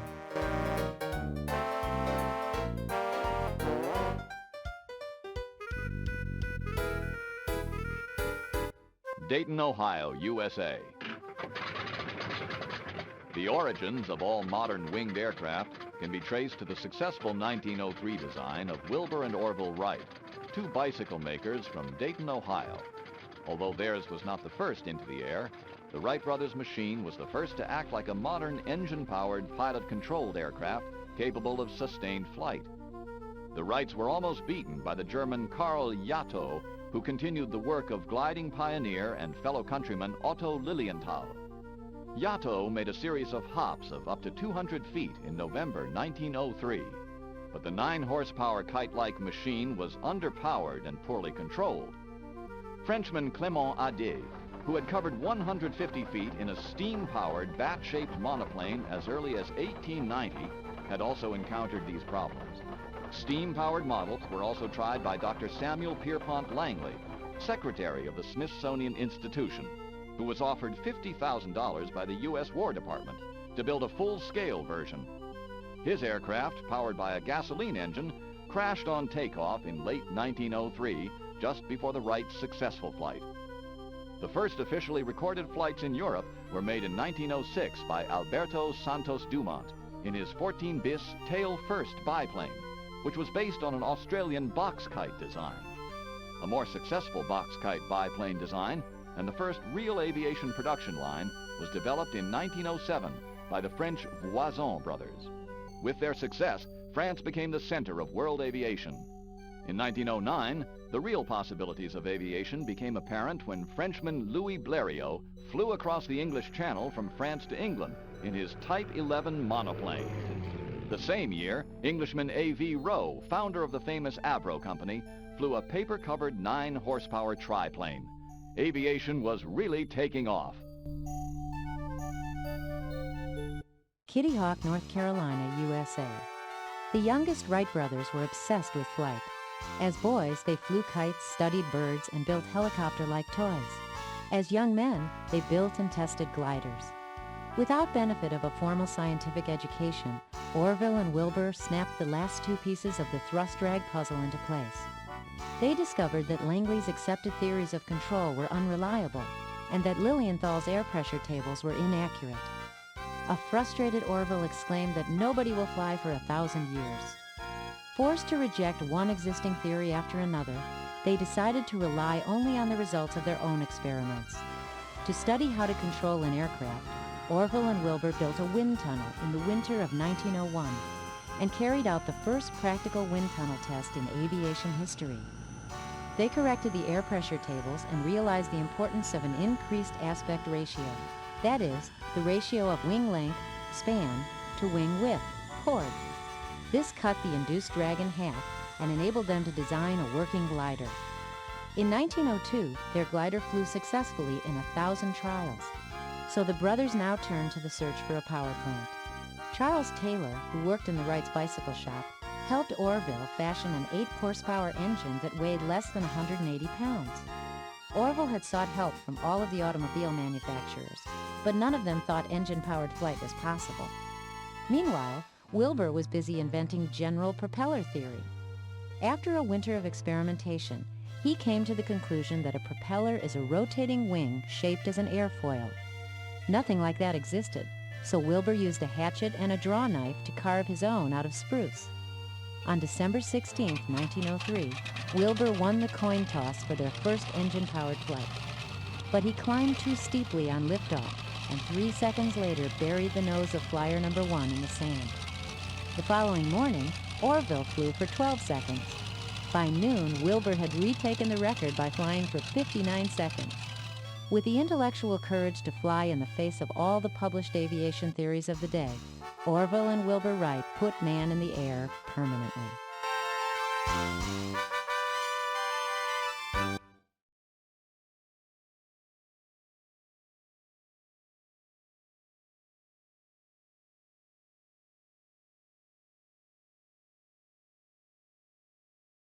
Pentagon, Washington, D.C., USA. Even if the total external shape is optimized to provide excellent stealth values, it will be of little consequence unless attention is paid to small details, such as surface gaps, compartment doors, engine and systems inlets, windows, and antennas. The most perfect stealth design would also be quickly compromised if anything such as fuel tanks, rocket launchers, or air-to-air missiles were mounted externally. For this reason, all fuel and weapons must be carried internally in special bays, and all doors and access panels must seal very tightly. Weapons bay doors, which open in flight to release weapons, must operate rapidly and be designed to reduce the amount of radar reflection. When looking at a stealth aircraft closely, notice how the joints between the ailerons and flaps are tapered to scatter radar energy. The irregular interiors of cockpits are also refined to reduce radar reflections. Even the windshields, which usually consist of multiple acrylic plastic layers with gold or indium oxide coatings in between, are not overlooked. The coatings reduce radar returns from the cockpit without significantly affecting the optical properties of the clear acrylic. Engine inlets, which channel air into the engine compartments for combustion, are given special consideration in stealth aircraft. Because jet engine turbine blades can reflect radar energy, the inlet is designed to reduce the chances of this happening. Duct components often incorporate radar-absorbing materials, and an S-shaped duct, for instance, can remove the engine from direct line of sight, thus reducing the amount of radar energy reflected back. All of these modifications, however, hurt the plane's performance, adding weight, affecting aerodynamics, and altering the structure of the aircraft. The advantages of stealth technology must always be weighed against its disadvantages.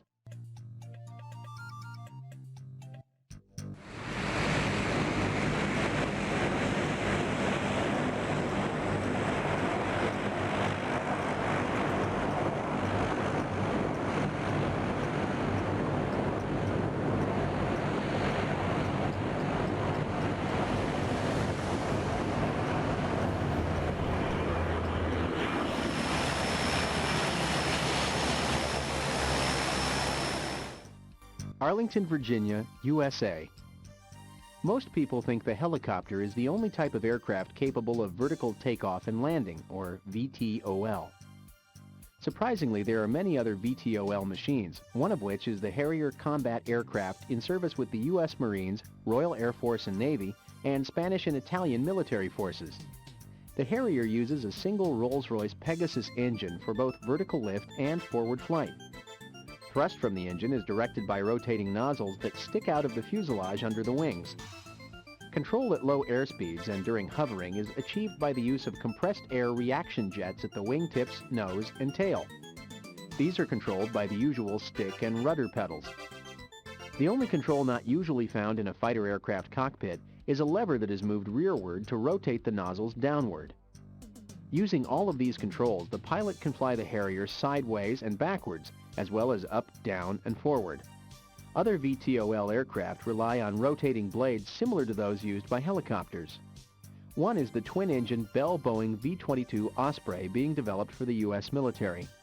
It takes off like a helicopter, and then both engine and prop rotors tilt forward until it is flying horizontally like a normal aircraft. The wing is fixed and takes over the lift load as the Osprey accelerates. Another variant of this concept is called the tilt wing. This involves twisting the entire wing, engine, and rotor rather than just the power plant as in the V-22. Autogyros are another form of VTOL. These fly very differently from helicopters, even though they seem closely related at first glance.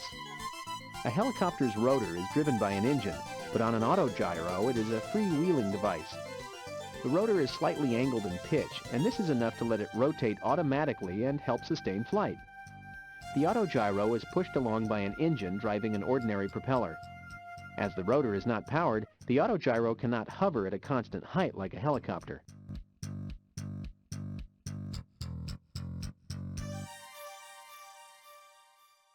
Moscow, Russia. In the days of the Soviet Union, a rare peek behind the Iron Curtain revealed that most of the early civil jetliners were derived directly from bombers. With the Cold War at its peak, the first Soviet jetliner was the Tupolev Tu-104. To build the world's second jet airliner, Tupolev simply built a new fuselage for its twin-engine Badger Tu-16 bomber. The plane was fast when it was fully operational, but this was comparatively rare, as it was plagued with maintenance problems. One of these involved the cabin pressurization system, which frequently failed without warning, causing severe ear problems for the unfortunate passengers. From the Tu-104, Tupolev produced a string of jet airliners for the Soviet airline Aeroflot. Some, like the twin-engine Tu-134 and the Tu-154 trijet, also entered service in other Allied countries. A small number are still in service, but their days are numbered because of noisy, inefficient engines and a poor maintenance record. As the Cold War ended and economic reality hit home, Russian aircraft makers realized they needed to collaborate closely with the West to compete internationally. The Tu-204, a more modern Tupolev design that looks like the Boeing 757, is a good example. A recent version is powered by the Rolls-Royce RB211 engine and was the first ever Russian-built jetliner to be certified with a Western engine. Another great Soviet civil jetliner maker is Ilyushin, which flattered the British by copying the VC-10 airliner to produce the IL-62. Like the British jet, the IL-62 sports 4 engines under a T-tail. Although still used around the Commonwealth of Independent States, CIS, and former Eastern Bloc nations, the IL-62 will soon be a rare sight. It entered service in 1967 and was once Aeroflot's long-distance flagship. Ilyushin later began development of a more modern wide-body, the IL-86, and a successor called the IL-96. This aircraft is powered by Pratt & Whitney engines and has Western avionics. Future CIS jet airliners, like the Tu-334, will include more and more Western-built equipment as part of the Russian airliner builders' strategy for survival in the 21st century.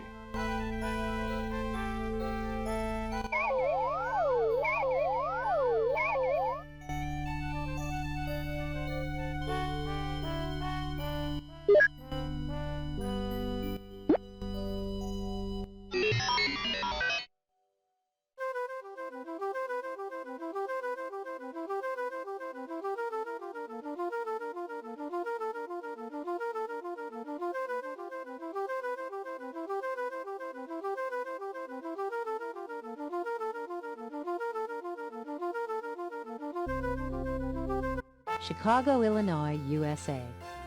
In the early 1900s, the few women pilots were white and wealthy. Bessie Coleman, born in Texas, was poor and black. She taught herself to read, and though she did not have enough money to attend college, the study habits she developed proved useful years later in training as a flyer. In her 20s, Coleman moved to Chicago and opened a chili parlor. There she attended her first air show. The barnstorming and stunting she saw inspired her to fly. She decided to bring a little color to aviation. Coleman applied to every flying school in the country but was rejected by all of them. Then Coleman heard that Eugene Ballard, a black man, had earned his pilot's license in Europe. She closed the chili parlor, took her savings, and booked passage for France. She earned her wings in Paris and discovered that European skies were free of prejudice. In 1921, Coleman brought her skills back to America, where she dreamed of opening a flying school to encourage young people of color to enter the field of aviation. She used her race and gender to her advantage, performing in air shows around the country, with crowds turning out in record numbers to see the first black aviatrix. In 1926, Coleman had almost saved enough money to open her school, but on April 30th, she was thrown from her plane while practicing for an air show in Florida. 3 years after her death, the first all-black flying school was named in her honor. Washington, D.C., USA. By the end of the first decade of powered flight, people began to realize that aircraft, like automobiles, would crash into each other unless some means was developed to control and direct them. At first, because aircraft could not fly very high, such control was accomplished using simple hand signals. Later, control was exercised through radio communication. By the end of World War II, the invention of radar permitted visually displayed tracking of several aircraft at once. When coupled with radio communication, radar made it possible for the pilot to be warned when he was in danger of colliding with another aircraft, or when he was off course. In 1956, 2 aircraft crashed over the Grand Canyon while one was climbing and the other descending. The resulting public outcry spurred the development of the modern radar-based air traffic control system. Today, aircraft are continually tracked from takeoff to landing.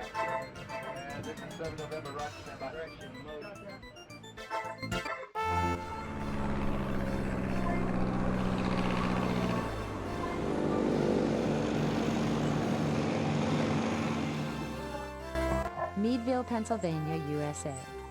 In the spring of 1993, after Vicki Van Meter had been taking flying lessons for a year, her dad suggested a project to keep her busy. Why not fly across the country? Through the summer, Vicki spent her evenings with maps and sectionals to plot her course from Maine to California. She and her instructor, Bob Baumgartner, filed the flight plan and the trip was on.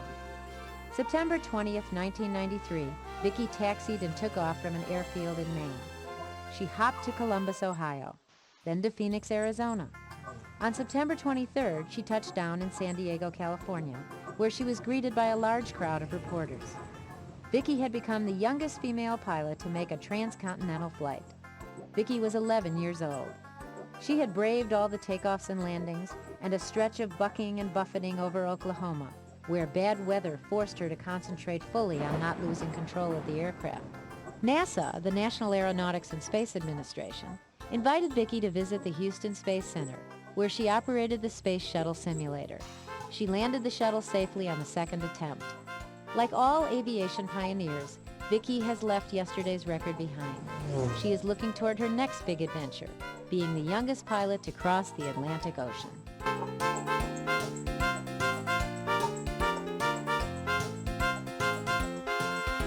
Moscow, Russia. Russian military pilot training is changing in some important ways. The most significant is the involvement of Western aviation companies in the race to build a new jet trainer for the Russian Air Force, something unheard of in the past. 2 of Russia's biggest aircraft makers, Mikoyan and Yakovlev, have designed new trainers to replace Czech-built Aero L-29 Dolphins and L-39 Albatross primary and advanced trainers. But Russia's development efforts have been slowed by a drastic shortage of money, so the 2 contenders have teamed with Western aerospace companies to help efforts continue. Mikoyan, makers of the MiG series of fighters, has developed an aircraft with an engine made by Snecma of France. The avionics also come from a French company, Sextant Avionique. Promavia, the Belgian manufacturer of a jet trainer, the Promavia Jet Squalus, is also working on the new MiG. Yakovlev has teamed with Air Macchi, an Italian company that makes the MB-399, a trainer being considered by the U.S. Air Force and U.S. Navy. The 2 Russian jets will fly by the end of 1995 and will compete for the order. The winning plane will join a much smaller training system. Several flight schools will be closed, with only 4 remaining for Air Force use and 1 for the Air Defense Force. The number of officers graduating from pilot schools each year will be halved. A school in Katia will train fighter pilots, 1 in Aisk will train fighter-bomber crews, and 1 in Barnaul will handle tactical bomber pilots. Another school will train long-range and Navy bomber crews. Flight training will be cut from 4 years to 2. Nellis Air Force Base, Nevada, USA. A cone-shaped object consisting of multiple flat sides has surprisingly little radar return. In fact, the best shape for minimum radar return would be 2 such cones placed end-to-end. Another similar solution would be a shape like 2 rulers placed back-to-back, giving sharp leading and trailing edges.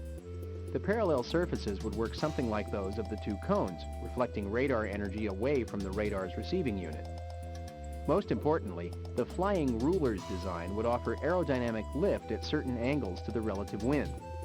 If you were to add a cockpit for the pilot, an engine or two for power, control surfaces on the trailing edge, landing gear, fuel tanks, and intakes and exhaust for the engines, you would have an aircraft that superficially resembles the Lockheed F-117 with its faceted surface.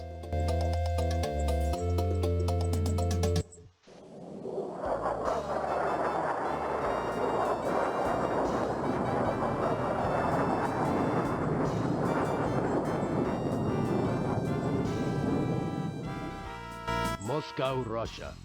Though in a deep economic crisis, the Russian aircraft industry has for now kept much of its design and production potential.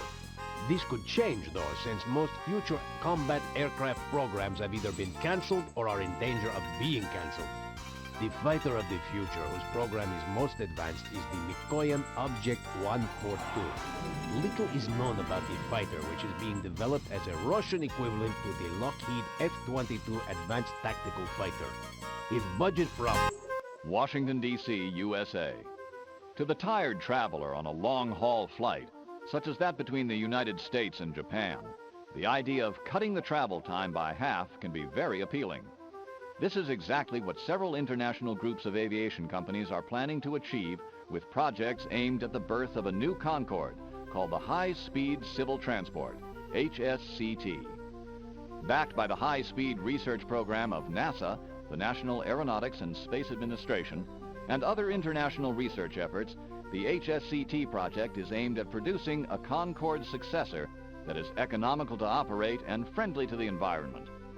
Unlike the Anglo-French supersonic aircraft, the HSCT would carry twice as many passengers twice as far. It would fly at approximately the same speed, Mach 2.3, over land as well as sea. Concorde is limited to supersonic flight over the ocean because of the sonic boom it causes when cruising at top speed. Much of the technology needed for the HSCT still has to be developed. This includes engines that can produce enough power to thrust it along at twice the speed of sound, and yet are quiet enough to meet tough airport noise rules. Power plants called variable cycle engines are favored for this role.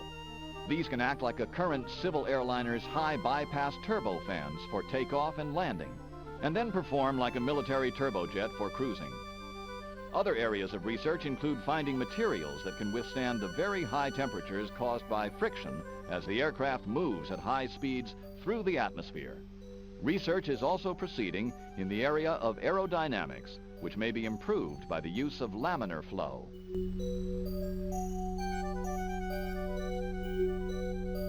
Seattle, Washington, USA. To cope with the crowded skies of the 20th century, aircraft designers are studying super jumbos that will carry between 500 and 1,000 people. The makers are studying whether there will be demand for such monsters and how to actually build them. Boeing, which has ruled the jumbo jet world with its 747, almost went out of business in the late 1960s as a result of the huge amount of money it spent developing the aircraft. It is almost inevitable that the super jumbo, if built, would be a joint effort involving a multinational team. So what will this mammoth aircraft look like? Its basic size is already limited by the width of today's runways and taxiways. Its wingspan will therefore be close to the 747's 211 feet, though it could have wing tips that fold out to increase span for flight. This technology has been developed for Boeing's latest airliner, the 777. This large aircraft of the future will probably be a double-decker. Studies show that the technology to build airframes, systems, and engines for the super jumbo already exists. Large thrust engines, such as the General Electric GE90, are being developed for the Boeing 777 and possible larger versions of the Airbus A330. These have achieved more than 100,000 pounds of thrust, making them 20 times as powerful as the engines that powered the first Comet jet airliner. Most of the potential market for the aircraft lies in the Asia-Pacific area, where air travel is expected to grow at around 7% per year until at least the year 2010. As long-range routes will be flown, the big aircraft will need enough fuel for flights between 7,000 and 8,000 nautical miles. The biggest change will be on the ground, coping with the large number of people getting on and off. Imagine how long the line at customs will be when 4 super jumbos land within minutes of each other.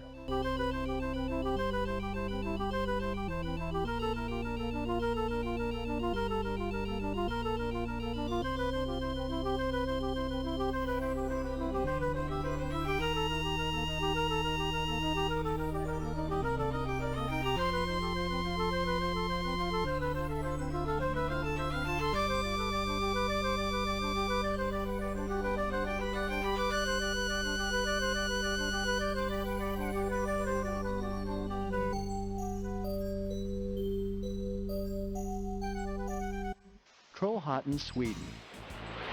New engines, lightweight materials, and computer-based design are all being used to shape the new generation of fighters. Foremost among these is the Lockheed F-22, which will enter service with the U.S. Air Force early next century. Its design, a compromise between stealth and agility, features a powerful Pratt & Whitney engine that allows the F-22 to cruise at Mach 1.5 without afterburner. Afterburners, which burn fuel in the engine exhaust for extra power, use a lot of fuel and show up like a beacon on heat sensors. The engine's thrust can also be directed through movable nozzles for extra agility. Weapons are stored inside the body of the plane to reduce radar image and drag. Its computer will have 3 times the memory of that of the F-15E, which it will eventually replace, and up to 16 times the computational speed. Like other modern aircraft, it also has a computer-based flight control system. In Europe, 3 new combat aircraft have been developed with canards, or foreplanes. The first is the Dassault Rafale, a highly maneuverable French strike aircraft. It will replace the Anglo-French Jaguar ground attack aircraft, as well as carrier-based Crusaders and Super Étendards. Sweden's JAS-39 Gripen, an agile multi-role aircraft that first flew in 1988, has been dogged by problems.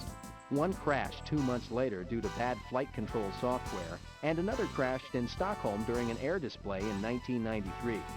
Development has continued, however, and the Gripen is now being offered for export. Europe's long-delayed Eurofighter 2000 finally flew in Germany on March 27, 1994. The multinational program involving Germany, the United Kingdom, Spain, and Italy suffered many political and technical upheavals. The aircraft is a single-seat, highly agile fighter designed for air defense and air superiority. Though not designed specifically for stealth, some of its features have been changed to reduce its radar image. Its engine intakes, for example, have been curved to make them smile, significantly reducing the radar reflections from the front of the plane. Since the program has been delayed by problems with the flight control system, the first planes are not expected to join the Royal Air Force until the year 2000, at least 3 years late. Germany and Spain will get theirs in the year 2002, while Italy will receive its first around the year 2005. Bellflower, California, USA. Propellers are the original way of converting the shaft power of engines into propulsive thrust. Each propeller blade is like a miniature wing. When it rotates, the air flows past it exactly as it would past a wing. Early propellers were made of layers of wood. Each of the layers was chosen to have the grain running lengthwise to withstand the centrifugal pull toward the tips. The layers were then glued together and carved into shape. Modern propellers are made several ways. Some are made from solid densified wood that is not layered.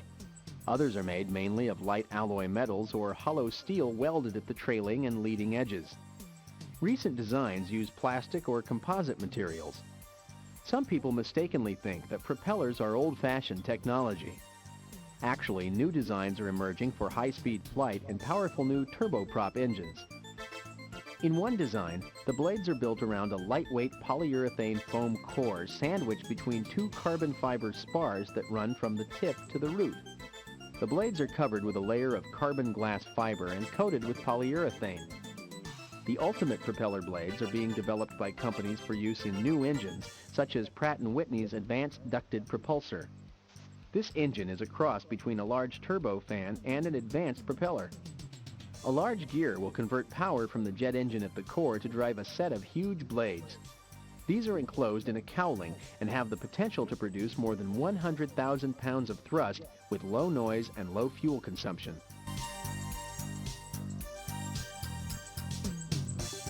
Allahabad, India. Although you probably are not aware of it, The air routes across the United States are almost as busy at night as they are during the day. Much of this traffic comes from the express parcel operators hurrying their cargo to destinations across the nation and around the world.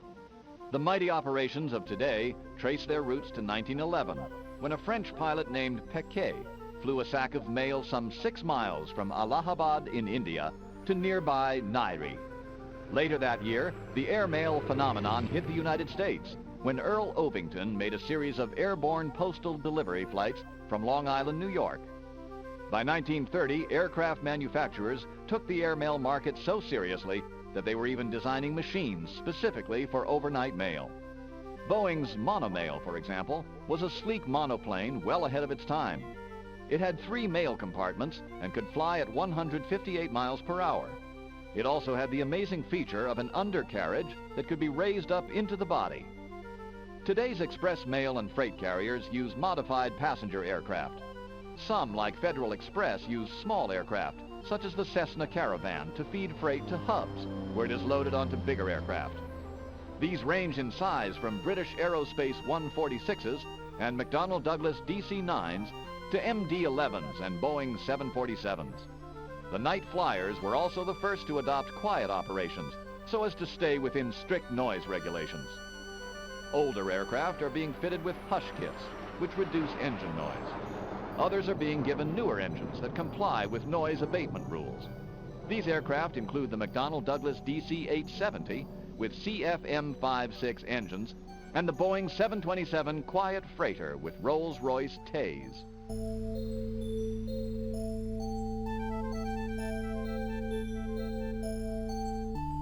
All units return to tower.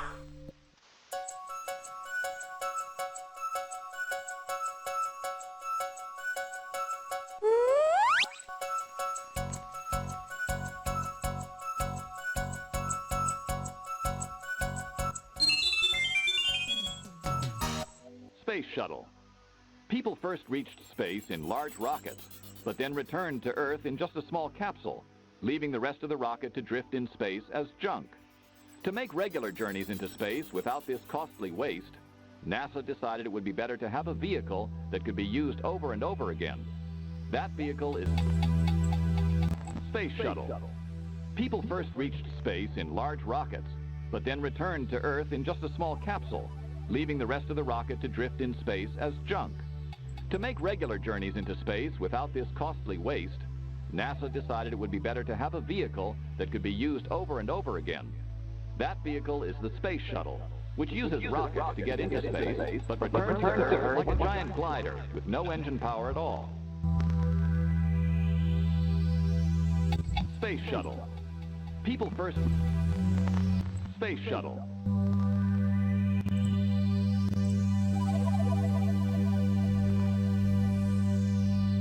Wing.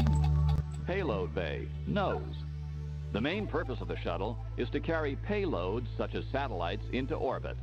The shuttle is therefore designed around a large payload bay that is 60 feet long and 15 feet in diameter. Forward of the bay is the nose section containing the crew compartment. Every crew usually has a mission or payload specialist whose job is to look after the cargo and sometimes, if it is a satellite, launch it.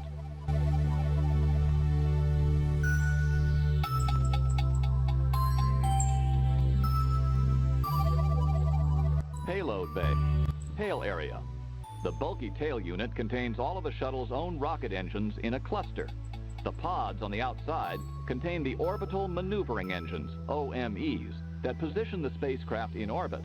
The 3 main engines are housed between the smaller OME pods.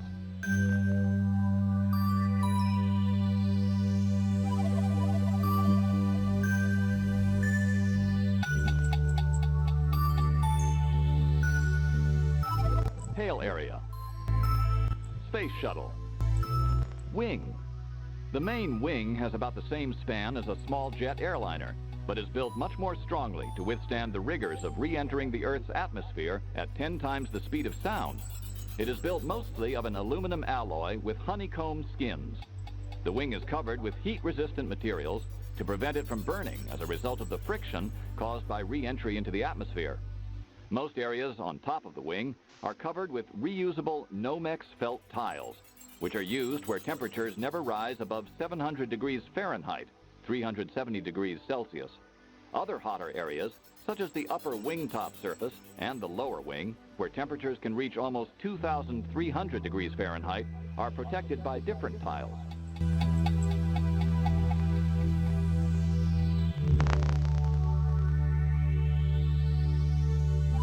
Space Shuttle.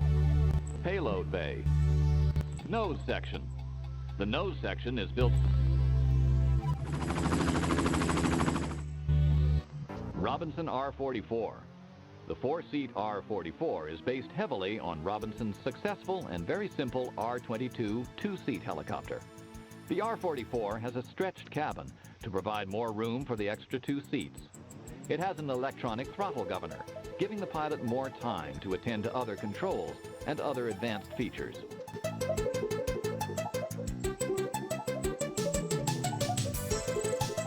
Rotor mast. The R-44's main rotor blades are mounted on a distinctively tall rotor mast. The high mast keeps the blades well away from the ground and from people getting into the helicopter. It also prevents the main rotor blades from crashing into the small tail rotor that is revolving at the end of the tail boom. Rotor mast. Engine. Low-cost helicopters depend on piston engines rather than turbine power plants. As their name suggests, piston engines are conventional internal combustion engines that use pistons and a crankshaft, as in a car engine. Turbine engines are based around a gas turbine core and do not use pistons. The Robinson R-44 uses a very popular Textron-Lycoming piston engine called the O540. Aerials. The pilot stays in touch with air traffic control and others on the ground by radio. The radio aerials are fitted to the top of the tail boom, where they have the best reception. The flashing anti-collision beacon is also mounted close to the aerials, where it can be widely seen. Tail unit. The tail unit looks something like a scaled-down version of a conventional light aircraft, but with the addition of a small rotor. These have been the cause of many accidents when running on the ground, and as a result are painted in bright red and white as a warning. Some larger helicopters now have tail rotors built into the tail, or use ducted air to do the same job.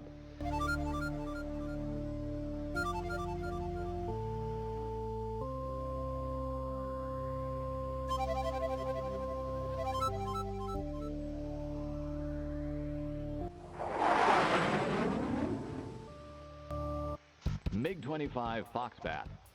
Russia's MiG-25 Foxbat was designed to intercept the United States B-70 Mach 3 bomber and other threats such as the A-11, a modification of the SR-71 Blackbird. In the end, the B-70 program was canceled, but the MiG-25 was still developed, and 30 years later it is still the fastest aircraft in service with the Russian Air Force, along with its derivative, the MiG-31 Foxhound. Although limited in terms of agility, the MiG-25 is capable of climbing at almost 41,000 feet a minute and has a top speed of Mach 2.82.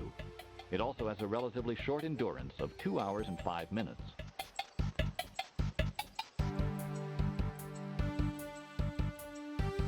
Nose.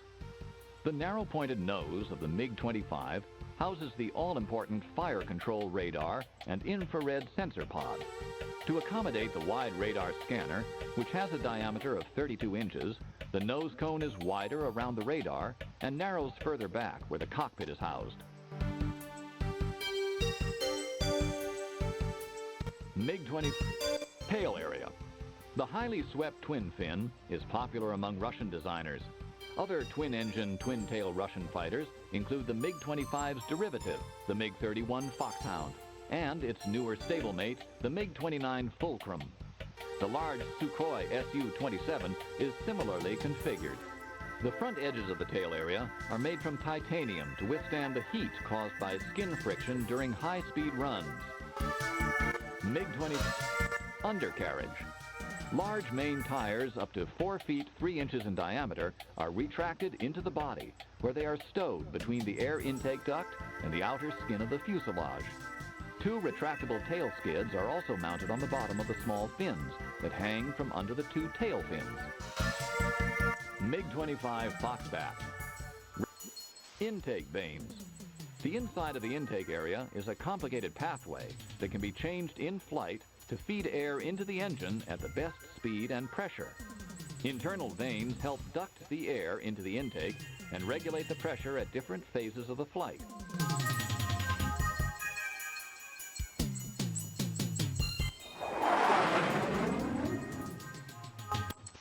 McDonnell Douglas F-15E Eagle. Although the McDonnell Douglas F-15 Eagle first flew as long ago as 1972, it is still one of the best air superiority fighters in the world. The latest version is the F-15E, which is a two-seater. The F-15E can fight equally well against other aircraft or against targets on the ground. In the future, some of the F-15Es will be converted into the Wild Weasel configuration and armed with anti-radiation missiles. Wild Weasels usually go ahead of the main attack force and destroy enemy radars with special anti-radiation missiles to blind the defending side.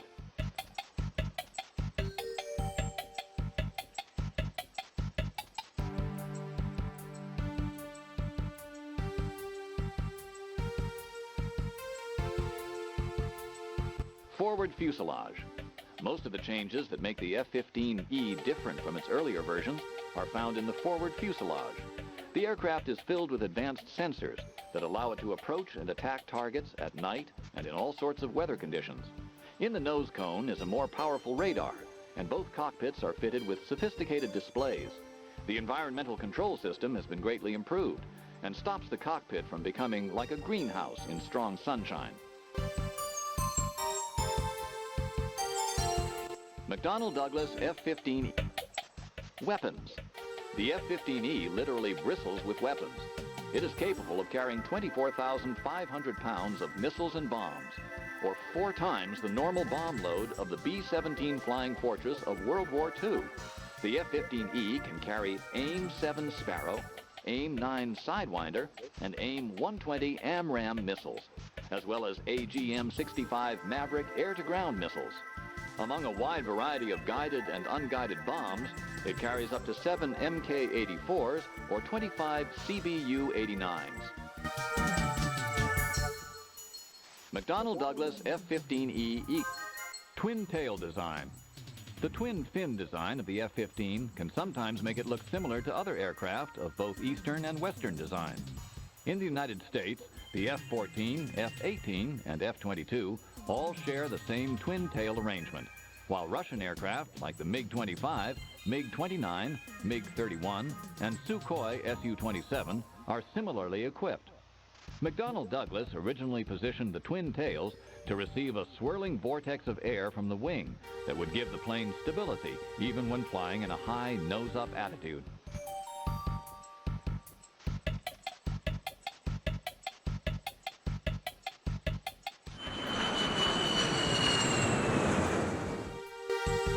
Airbus Industry A330.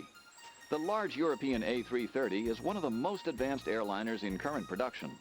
Built by Airbus Industry to challenge the market supremacy of U.S. manufacturers, the A330 and others in its family use the latest in technology to attract orders. At the time of its rollout in 1992, the A330 was the biggest twin-engine aircraft ever. The new Boeing 777 has since taken this title by a fraction, being 5 inches longer and having a slightly wider wingspan. The A330 is now in service on medium and long-range routes around the world.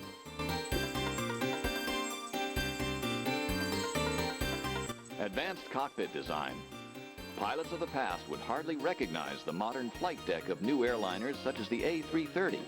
In the past, it was unthinkable that a 400-seat airliner would need only 2 flight deck crew members. Yet the extensive use of computers has made this possible. Like Boeing, which designed the 757 and 767 cockpits to be virtually identical, Airbus has achieved the same with the cockpits of the A330, A340, and smaller A320.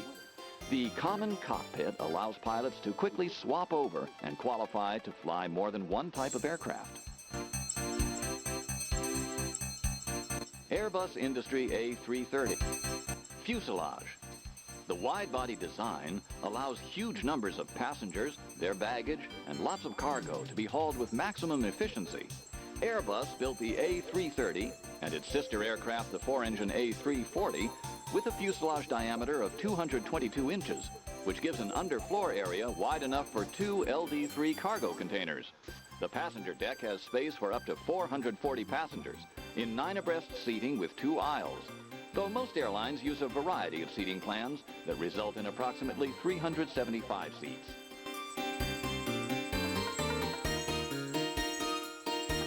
Wing box fairing. The strong section in the very middle of the A330 contains a large cantilevered wing torsion box that sustains the huge strains of flight and landing. The box has 3 spars running through it that connect to the main members in the wings. A very large aerodynamic fairing, sometimes called a fillet, covers the structure with a skin made of plastic reinforced with carbon fiber. Airbus Industry A330.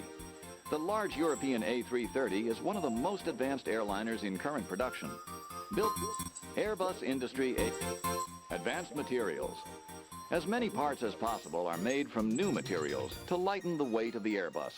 Some seat rails in the cabin floor are made from a lightweight alloy called aluminum lithium. Because this alloy is currently expensive to produce, it is used in limited areas. Almost 13% of the weight of the wing is made up of lighter materials, such as carbon composite and plastic reinforced with glass fiber. The tail fin and tail plane box are made out of another lightweight material, plastic reinforced with carbon fiber.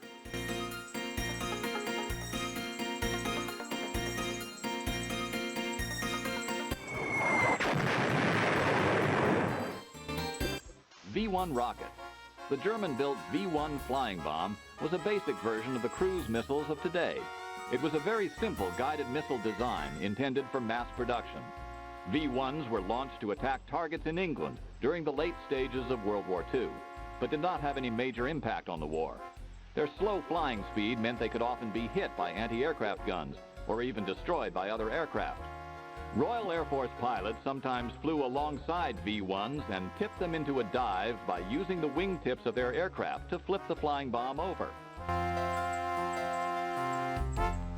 The nose area of the V-1 was packed with both a high explosive and some of the main guidance devices.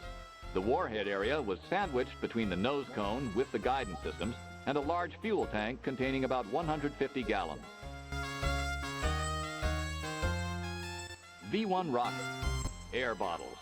2 round air bottles made from wound wire were located behind the fuel tank. The air was used to operate the automatic pilot and other systems, as well as to pressurize the fuel to make sure it was continuously fed to the ramjet. Internal air pressure in the bottles was about 2,000 pounds per square inch. Aft section. The brains of the V-1 were housed in the tail section. This contained gyros, a battery, fuel filters, and control mechanisms, as well as the small motors that controlled the movements of the rudder and elevator. Tail area. The unusual tail area was dominated by the ramjet, which was supported on the roof of the bomb by a crutch at the front and the rudder at the back. The tailplane at the back was fitted with elevators that were the only aerodynamic controls apart from the rudder.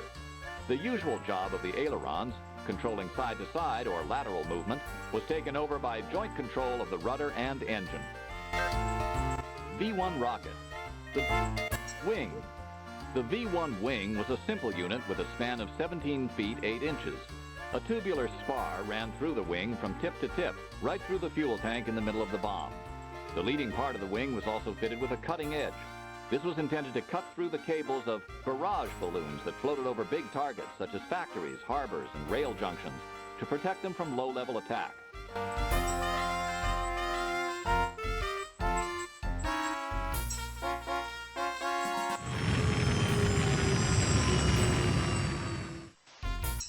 GR-7 Harrier.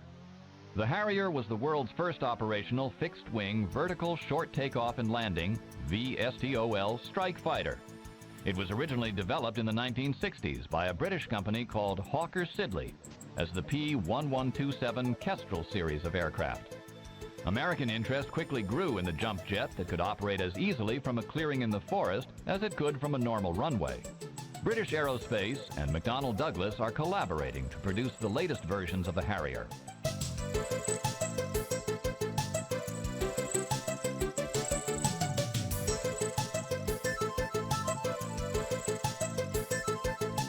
Nose section. The forward section of the GR7 built by McDonnell Douglas contains many parts that are made from lightweight materials such as composites. Some titanium is used to make heat shields in the under fuselage to protect the area from heat generated by the enclosed engine. GR7 Harrier. Lids. Lids, or lift improvement devices, are strakes that can be carried when gun and ammunition pods are not being carried. Another part of lids is a flat fence panel that lies across the center line of the aircraft, forward of the gun pods, and can be retracted into the fuselage. Lids have been developed to take advantage of the lifting power of exhaust from the engine nozzles when they are pointed straight down for takeoff. The exhaust bounces back off the ground into a box formed by the lids. The resulting cushion of air gives it enough push to take off vertically with a much heavier load. Lid. GR. Wing. The performance and capability of the Harrier has been revolutionized by a new and larger all-composite wing. The wing is made in one piece by McDonnell Douglas and measures just over 30 feet in span. The larger wing carries more weapons and up to 725 U.S. gallons of fuel out of a total Harrier internal fuel capacity of around 1,160 U.S. gallons.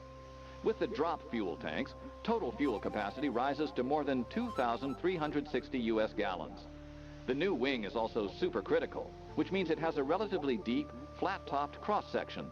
This produces lift right across the upper surface, instead of being mostly near the front edge of the wing.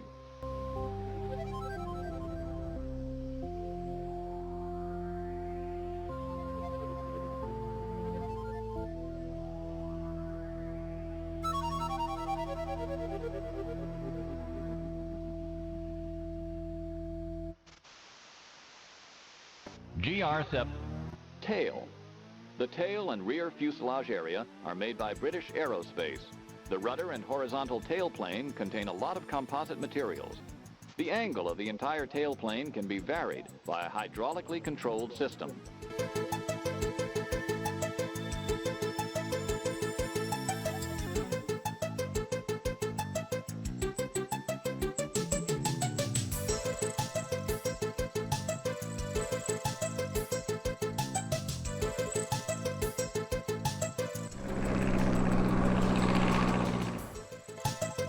Avro 504K.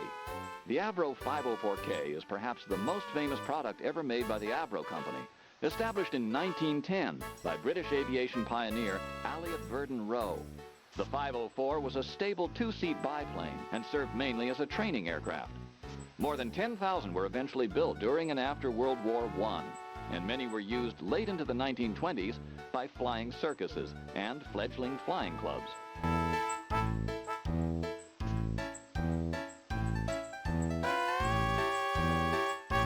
Tail. The 504 tail unit looks almost comical by today's standards, but was a highly efficient design for its day. The tail was made using the same techniques employed for the main wing and fuselage, but its slightly more delicate edges were made from a mild steel tube to make it more rigid. Avro Fuselage. Early aircraft were braced inside and out with wire to make them strong. It was not until materials such as aluminum came along that the skin itself could be used to take the stresses and strains of flight. This type of construction, called monocoque, is used for virtually every aircraft flying today. The 504's fuselage was built using four main lengthwise members called longerons, made out of ash. These formed a basic rectangular box that was tapered down toward the small tail using formers, or shaped frames, that were notched on top. Long strips called stringers were slotted into the formers to complete the skeleton. Avro Undercarriage. Landing and taking off were as dangerous to early aviators as flying. The best a pilot could hope for was a firm, flat field with short grass and no rabbit holes. The other complication was that all the aircraft of the era were tail draggers. This meant that when they took off and landed, the tail would be up and the propeller would be whirling ominously close to the ground. The combination of these factors required some ingenious undercarriage designs. Avro 504 wing skin. Early aircraft had to be made of very light materials because the first generation of aviation engines was not very powerful and could not carry much weight. Wings and fuselages were made out of wood, which was the lightest and strongest material then known. The wooden skeleton was covered with a fabric skin. This was stitched to the skeleton, tightened to fit snugly, and then covered with a varnish-like substance called dope. Dope toughened the skin and made it waterproof.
Boeing 707. Boeing's pioneering 707 was a triumph for the company and set the standard for all future commercial jetliners. It first flew in prototype form in 1954 and was still being manufactured in military versions as late as 1991, when production ended. A total of 1,010 commercial and military 707s and its 720 variation were ordered.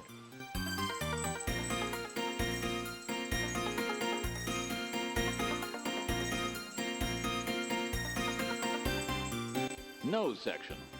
The snake-like nose area of the 707 is the business end of the jetliner and was reproduced almost identically for its smaller offspring, the 727 and 737. Like all early jet airliners, the cockpit area had to be big enough to house the crew of 4: captain, first officer, flight engineer, and navigator.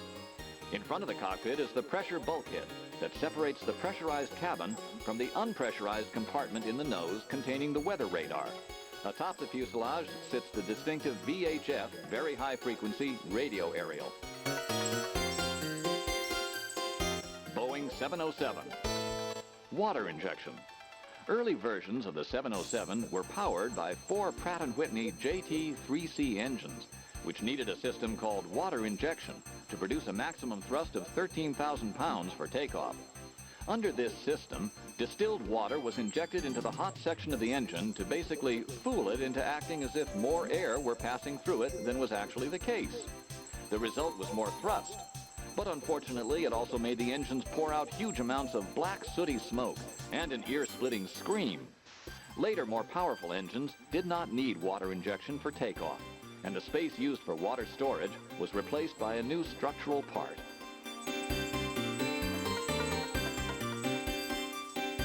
Boeing 707.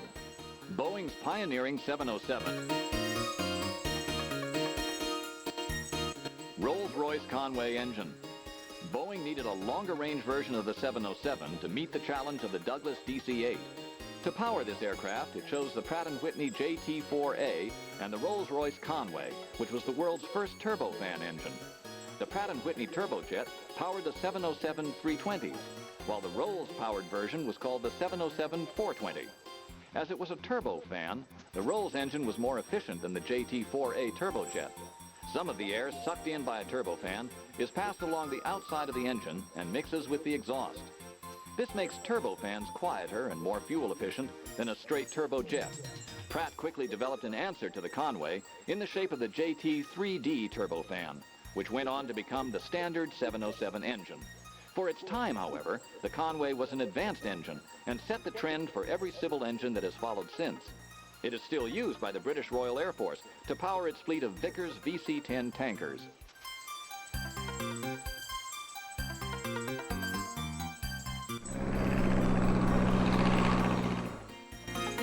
North American P-51 Mustang. North American manufactured the famous Mustang to a British specification and order before the United States had entered World War II. It designed, built, and flew the prototype within an astonishing 100 days with an Allison engine. The aircraft's performance was later improved with a version of the Rolls-Royce Merlin engine, which also powered the British Spitfire.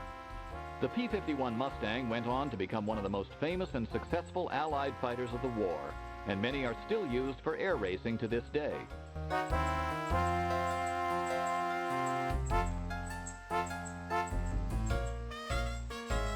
Cockpit. Early P-51 cockpits were cramped with limited visibility because the hinged cockpit cover was made up of glass panels and frames. Later, big improvements came with the availability of a single-piece bubble canopy and a cockpit heater for high-altitude flying. The thermostatically controlled gasoline cockpit heater produced up to 15,000 BTUs, British thermal units, per hour.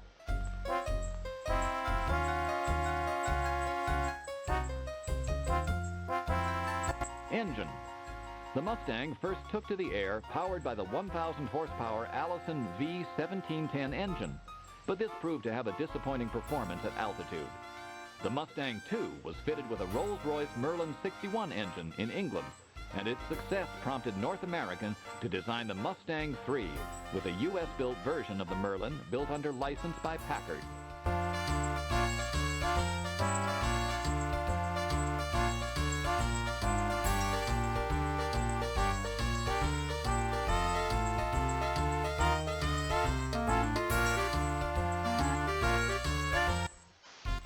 Propeller.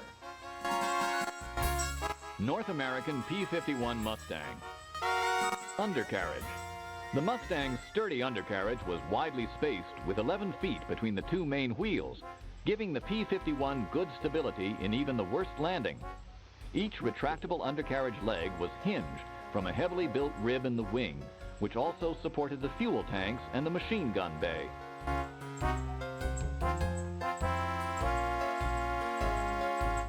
North American fuselage joint. As a mass-produced aircraft, the P-51 was made to be assembled quickly and easily. The aircraft was built in three major sections: the engine area, the fuselage, and the tail unit. Later models, starting with the P-51D, had an extended dorsal section added to the tail fin, stretching from the leading edge to just behind the structural connection with the main fuselage.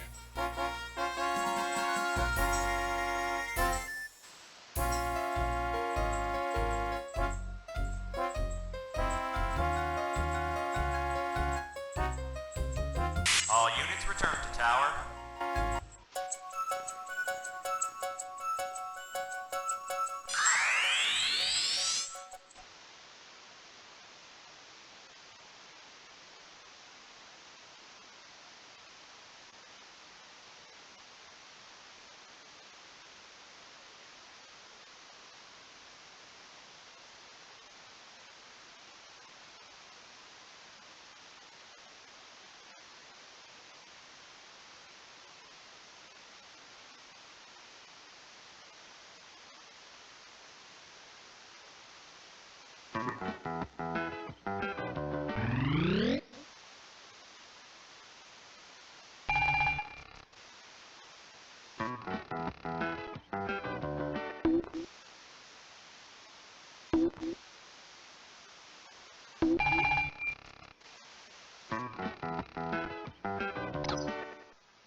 This is the control tower.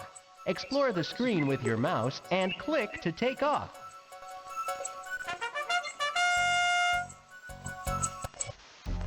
Welcome to the Great Aviation Trivia Quiz. You begin on the first of 5 levels. You have to answer 3 questions correctly to advance a level. If you answer 2 questions wrong, you start the level over.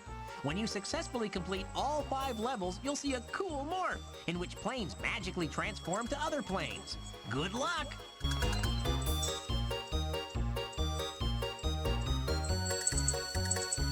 Which of these was not a major development in military aviation during World War II? Jet aircraft, snazzy flight suits, the atomic bomb, radar,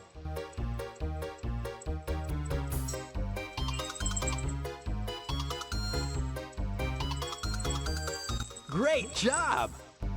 Which of these was not flown by the Russian or Soviet military? The Mil V-12, the Yeltsin 130, the Tupolev 16, the Ilyushin 14.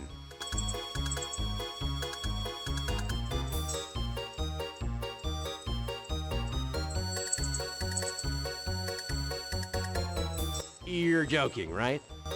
Which of these jet fighters was designed to take off from an ordinary road in Sweden? The Häagen-Dazs HT-12 with a special fudge topping. The Augsburg S-3 Viking. The Volvo Viking. The Saab Draken. Oh, so sure.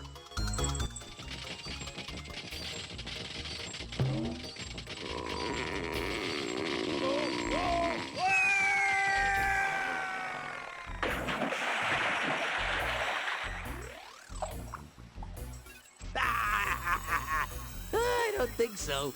Better try it again. The world's first supersonic plane was the X-1, the X-2, the X-15, the P-12. Oh, give me a break. The earliest planes landed on Chuck Yeager. Ow! Oh, get that plane off me! It hurts! Wheels, skids, deserted highways. Good work! Which type of wing allows you to fly at supersonic speeds? Chicken wings! A swept wing, an elliptical wing, a straight wing. Great job! Which of these was the first plane to cross the Atlantic? The Navy Curtiss NC-4, the Spirit of St. Louis, the Douglas World Cruiser, the Curtiss Jenny. Not.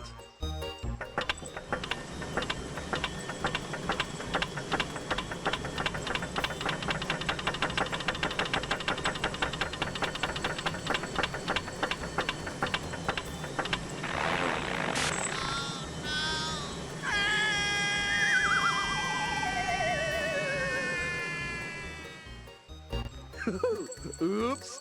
Try again. Which of these was a problem that early airports did not experience? No traffic control. Unprepared runways. Finding a parking space. Passengers could be rained on. Try again. The first passenger airplane flight carried 2 passengers. George Washington. 1 passenger. 7 passengers and a dog. Great job! In which of these aviation activities has there never been a casualty? Parachuting. Dinner with a pilot. Falling out of an airplane.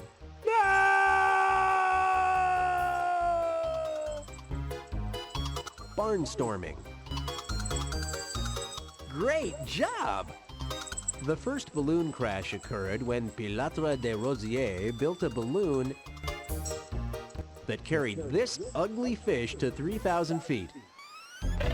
That was struck by lightning, but forgot to register the trademark. I can't believe I forgot! I forgot! That combined a furnace and hydrogen gas.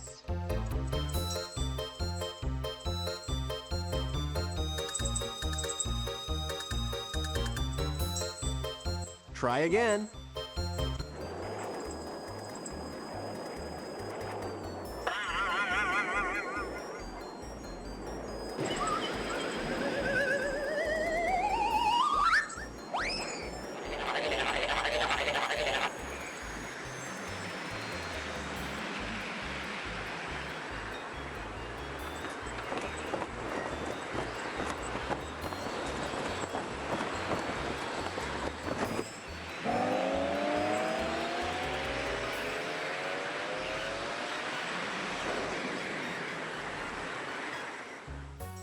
Whoa! Try again. How much did the Vin Fizz Soda Company pay Cal Rogers to fly across the U.S. in 1910? $1 a pound. Not enough, I can tell you that. $5 a mile. A quarter a mile.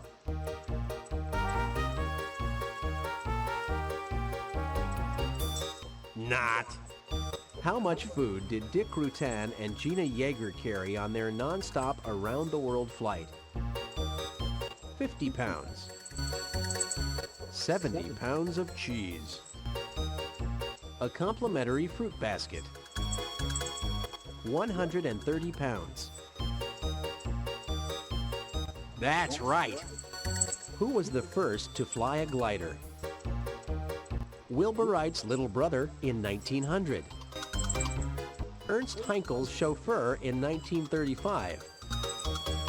Mrs. Paul's valet in 1953. Sir George Cayley's coachman in 1853. Oh, so sure.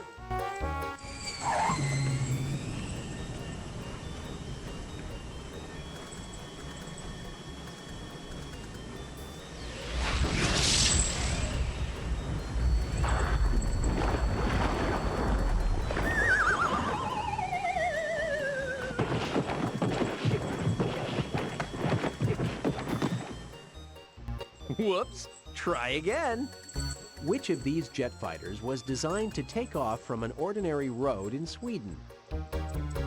The Haagen-Dazs HT-12 with a special fudge topping. The Volvo Viking. The Saab Draken. The Augsburg S3 Viking.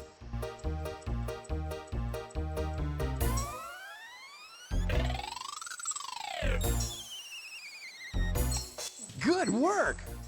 Which of these was not a major development in military aviation during World War II? Radar. Snazzy flight suits.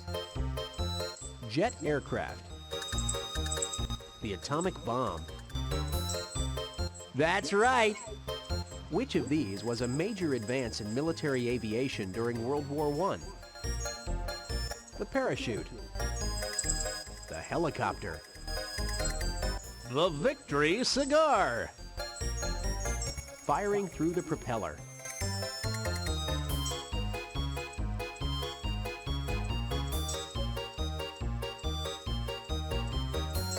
Great job!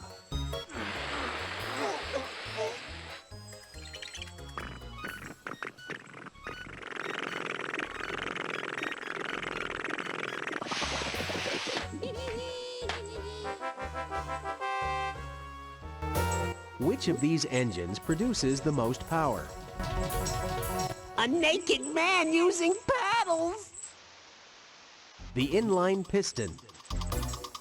The jet. The radial.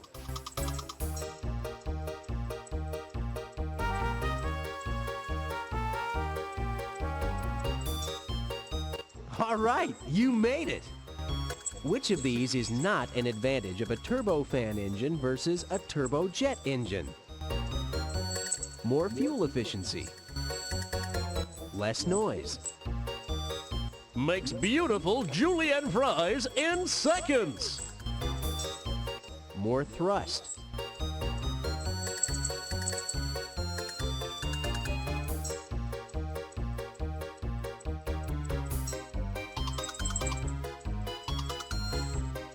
Oh, so sure. The first plane to cross the English Channel was the Deperdussin monocoque, the X-4 winged canoe, the Curtiss pusher, the Santos Dumont 14 bis.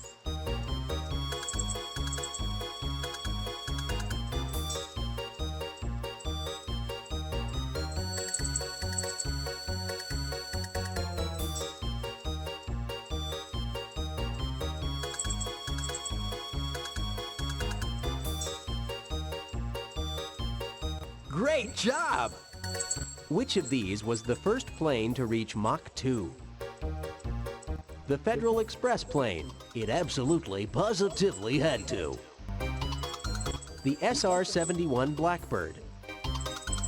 The Bell X-2. The Ferry D-2 Delta.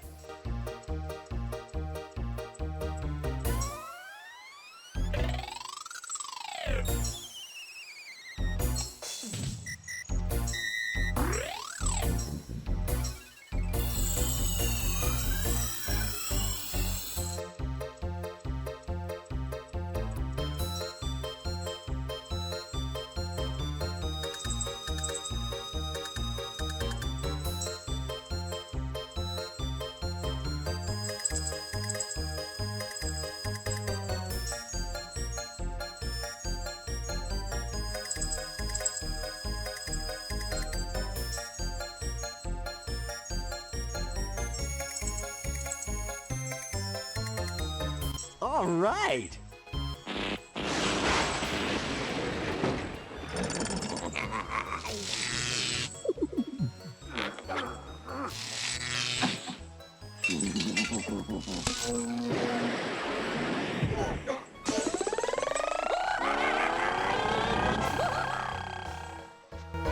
The first foreign-made plane to be flown by a U.S. airline was The Vickers Viscount, the Antonov 124, the Comet, the Concorde. You're joking, right? What scientific device did the Wright brothers use to improve their airplane designs? Multimodal computer stress analysis. Speed trials, a wind tunnel, animal testing.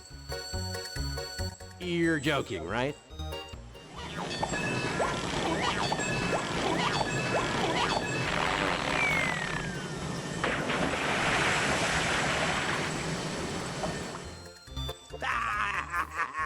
I don't think so. Better try it again. Who was the first to fly solo around the world? Chuck Yeager in 1947.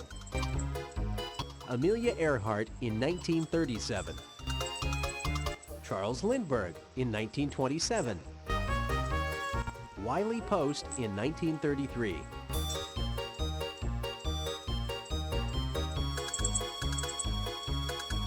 Not! Jules Vedrine was known for breaking the 100-mile-per-hour barrier, his poor sense of direction, and being the first black woman aviator. His daring glider experiments. Polar bear hunting. Fighting off an eagle with a pistol while flying over the Pyrenees.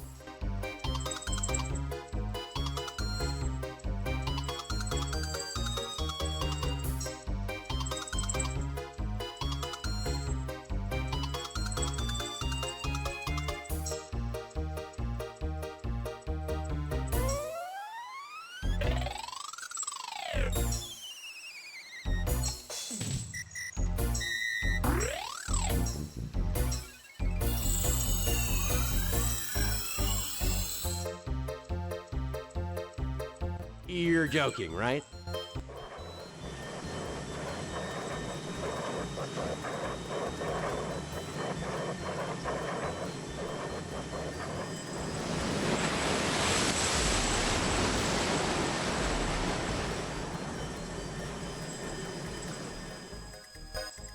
Whoopsie.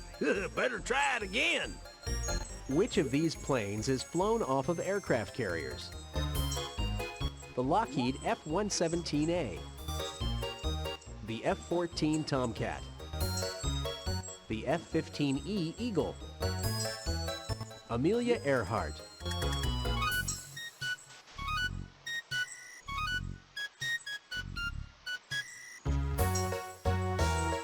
All right!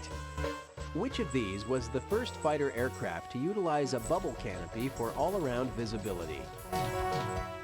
The Supermarine Spitfire, the North American P-51B Mustang, the Focke-Wulf FW-190, the Republic P-47 Thunderbolt. Congratulations! You made it! Which of these was used in the Gulf War? The Besnier Flyer, the B-1B Bomber, the A-10 Warthog, the B-52.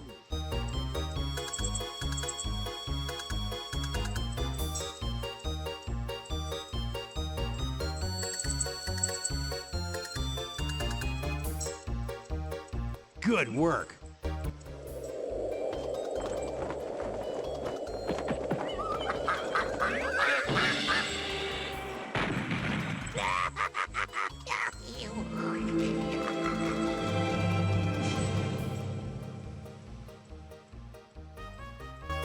Ailerons control an airplane's unruly passengers, rolling and banking, pitching and yawing, speed. That's right! Which of these forces slows an airplane? Too much luggage, drag, a tailwind, lift. That's right! In which of these cockpits are you apt to find a heads-up display? An early passenger liner, a business jet, a modern jet fighter, a biplane. Great job!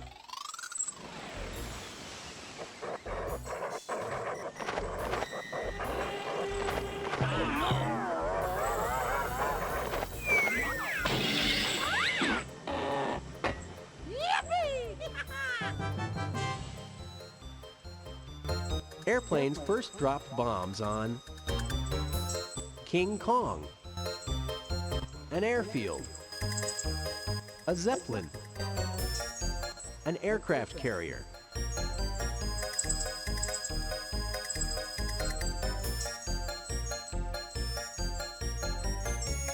Oh, give me a break. What was the top speed of the Wright Flyer? I don't know. What are you asking me for? 35 miles per hour, 22 miles per hour, 60 miles per hour. Oh, give me a break.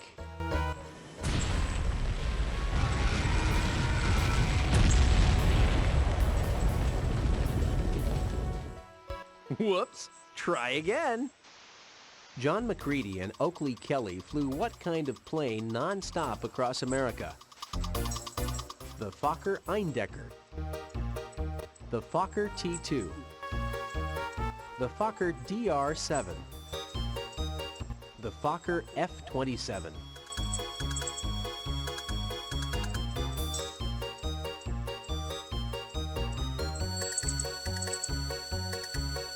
Try again. What pilot's plane vibrated so badly that her feet would go to sleep on the rudder? Harriet Quimby, Bessie Coleman, Sally Ride, Amelia Earhart. Not.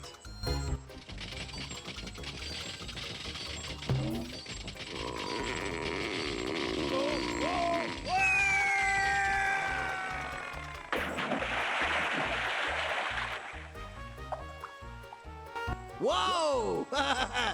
Try again. Which of these bombers started life as a commercial airliner? The Junkers Ju-52-3M, the Tupolev Tu-16, the Boeing B-17 Flying Fortress, the Space Shuttle. Not. Which of these was a mainstay of the Israeli Air Force? The French Mirage fighter, the MiG-29, the Mitsubishi Type 0, the Ben Gurion 242. Great job! Which of these Allied bombers was based on an unsuccessful twin-engine aircraft called the Manchester? The Avro Lancaster, the Tupolev Tu-95, the Heinkel HE-111, the B-29 Super Fortress.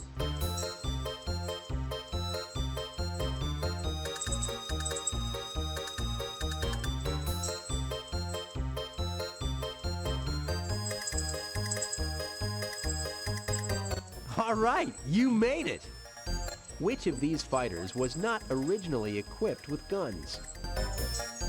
The F-4E Phantom, the MiG-21, the Saab Draken, the Dassault Mirage.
Congratulations, you made it!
Akron, Ohio, USA.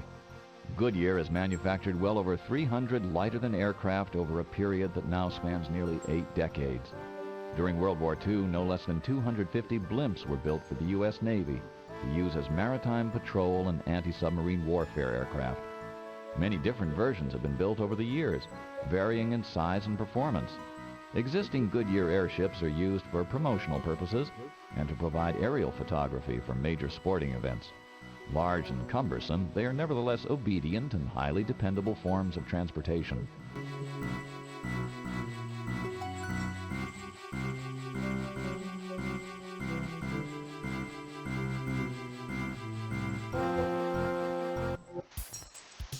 Arlington, Virginia, USA.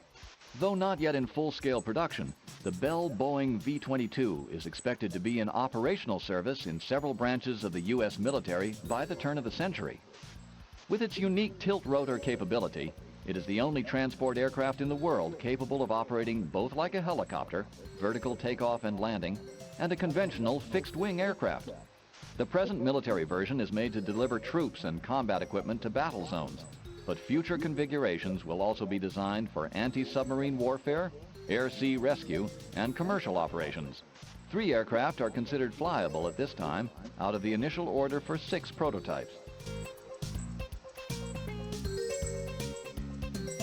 Moscow, Russia.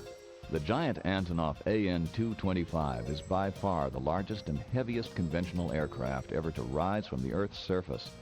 This 6-engine monster was developed to carry extremely heavy payloads, such as the Russian Buran space shuttle over long distances. The huge transport is surprisingly agile and has been demonstrated with great skill by its pilots at many air shows. So far, only one AN-225 has been built, and it remains in operational service with the Russian government. Palmdale, California, USA. Northrop's B-2 bomber represents the latest in stealth, low observable technology and has a very low radar cross-section, making it all but invisible to radar energy. With a small front area, advanced construction techniques and materials, and the latest in electronic countermeasures, the B-2 is almost certainly the world's most difficult radar target. It can carry thermonuclear weapons over long distances and was built to attack intercontinental strategic targets. The high cost of the bomber and the breakup of its former target, the Soviet Union, means that just 20 B-2s are being built for the U.S. Air Force instead of the 133 originally intended.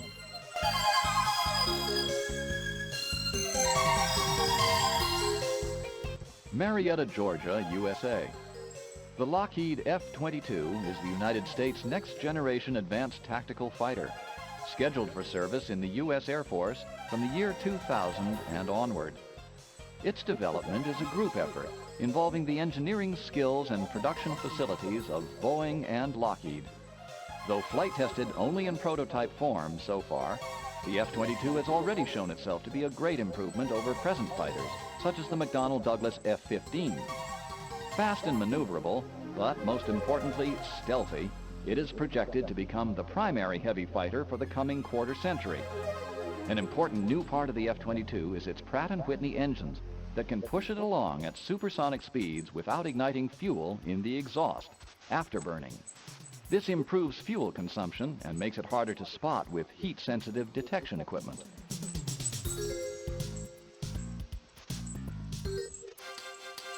Kitty Hawk, North Carolina, USA. After years of glider testing, wind tunnel experimentation, and other research to formulate their theories of controlled flight, Orville and Wilbur Wright made a decision in early 1903 to build and fly a powered aircraft. This machine, though never officially designated, became known as the Flyer. On December 17, 1903, it successfully completed the first manned, controlled, powered, heavier-than-air aircraft flight in history. Though flown only 3 times, the Flyer set the precedent for all subsequent and considerably more successful Wright aircraft. The 1903 aircraft was fortunately preserved. Today, it is the key exhibit at the Smithsonian Institution's National Air and Space Museum in Washington, D.C., and is almost certainly the single most famous aircraft in the world. Fallon, Nevada, USA. The FA-18 Hornet originally began as a lightweight fighter for the Air Force under the name YF-17. It was later taken over by the Navy to fill a need for a new fighter to fly alongside the larger and more complex Grumman F-14. Although sometimes criticized by some pilots as being short on range and limited in performance, it has steadily improved since its introduction and remains in service as a successful frontline combat aircraft. Export orders from several nations, including Canada, Spain, Kuwait, Switzerland, and Finland, have kept it in production. The latest version of the aircraft, the FA-18EF, is now being developed for the U.S. Navy and will fly well into the 21st century. This version, with more powerful engines and a longer fuselage, will carry more fuel, giving it greater range.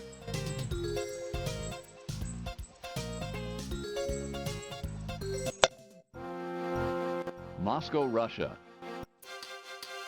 Detroit, Michigan, USA. After World War II, the U.S. light aircraft industry anticipated a bonanza in the form of ex-military pilots who wanted to keep flying.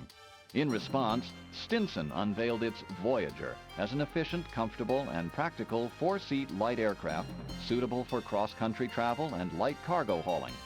Though the post-war boom failed to fully materialize, the Voyager met with considerable success.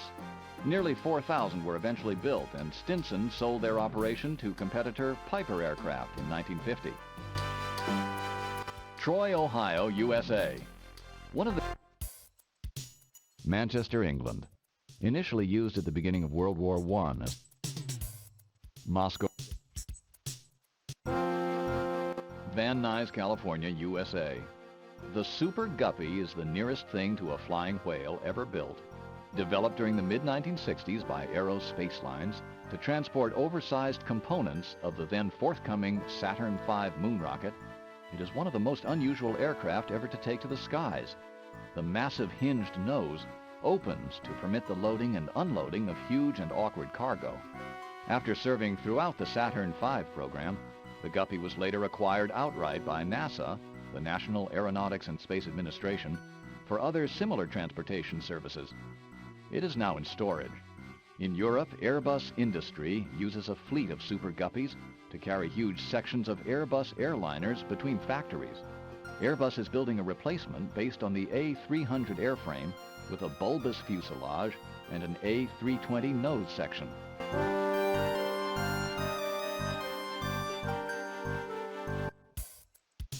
Seattle, Washington, USA. The Boeing B-47 Stratojet was the United States' first swept-wing bomber, and at the time of its 1947 debut, the most advanced bomber in the world, and one of the first powered by jet engines. Fast and with great range and payload carrying ability, it could deliver primitive nuclear weapons to targets at great distances. Nearly 3,000 B-47s were completed before the aircraft was removed from Air Force service and replaced by the more capable B-52.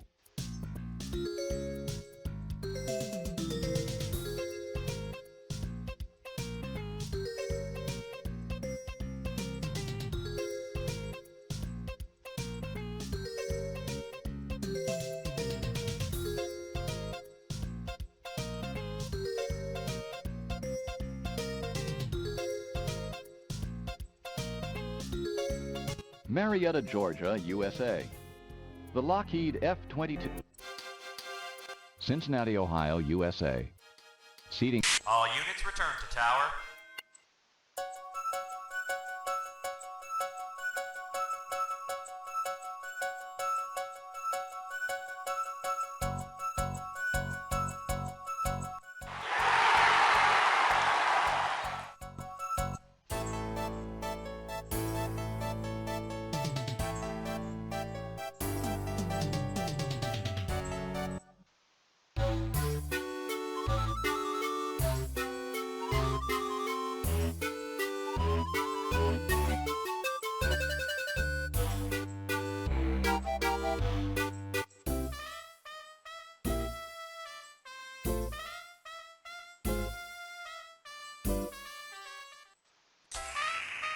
Paris, May 21st, 1927. Captain Charles A. Lindbergh, Lucky Lindy to his friends, is not a man who is easily daunted. Flies solo, New York to Paris. Everyone said it couldn't be done. But that didn't stop Lucky Lindy.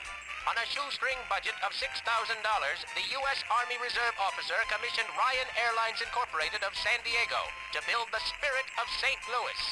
After awaiting a break in the weather, Lucky Lindy took off from Roosevelt Field at 7:54 a.m. Some 33 and a half hours later, the dramatic image of his plane appeared over the crowd of thousands at Les Bourget in Paris. Landing to the accolades of the adoring throngs, Lucky Lindy secured a new world record and his place in history.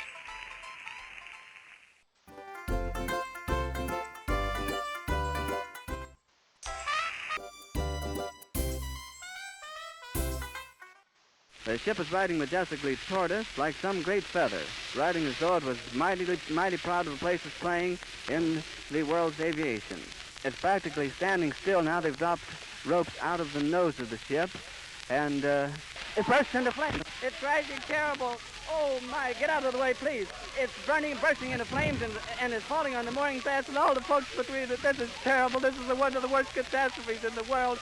And the frame is crashing to the ground, not quite to the mooring mast. All the humanity and all the passengers screaming around it.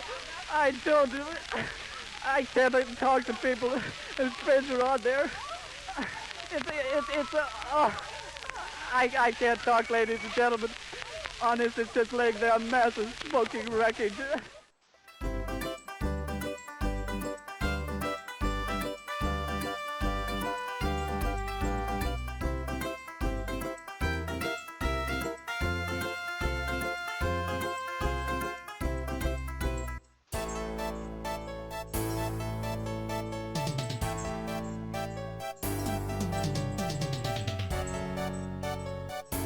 The space plane.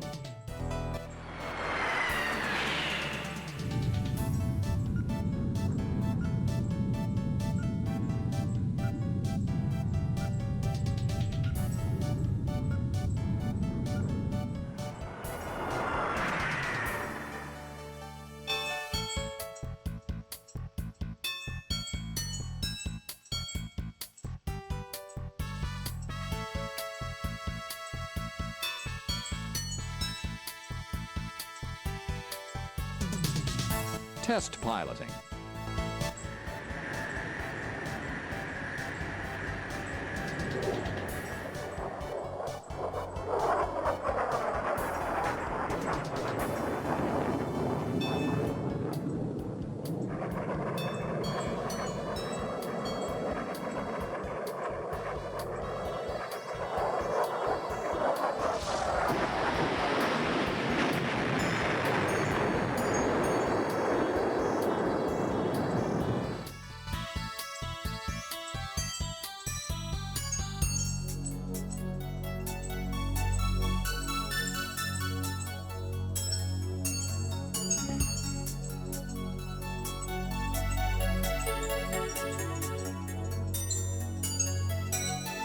Vicki Van Meter.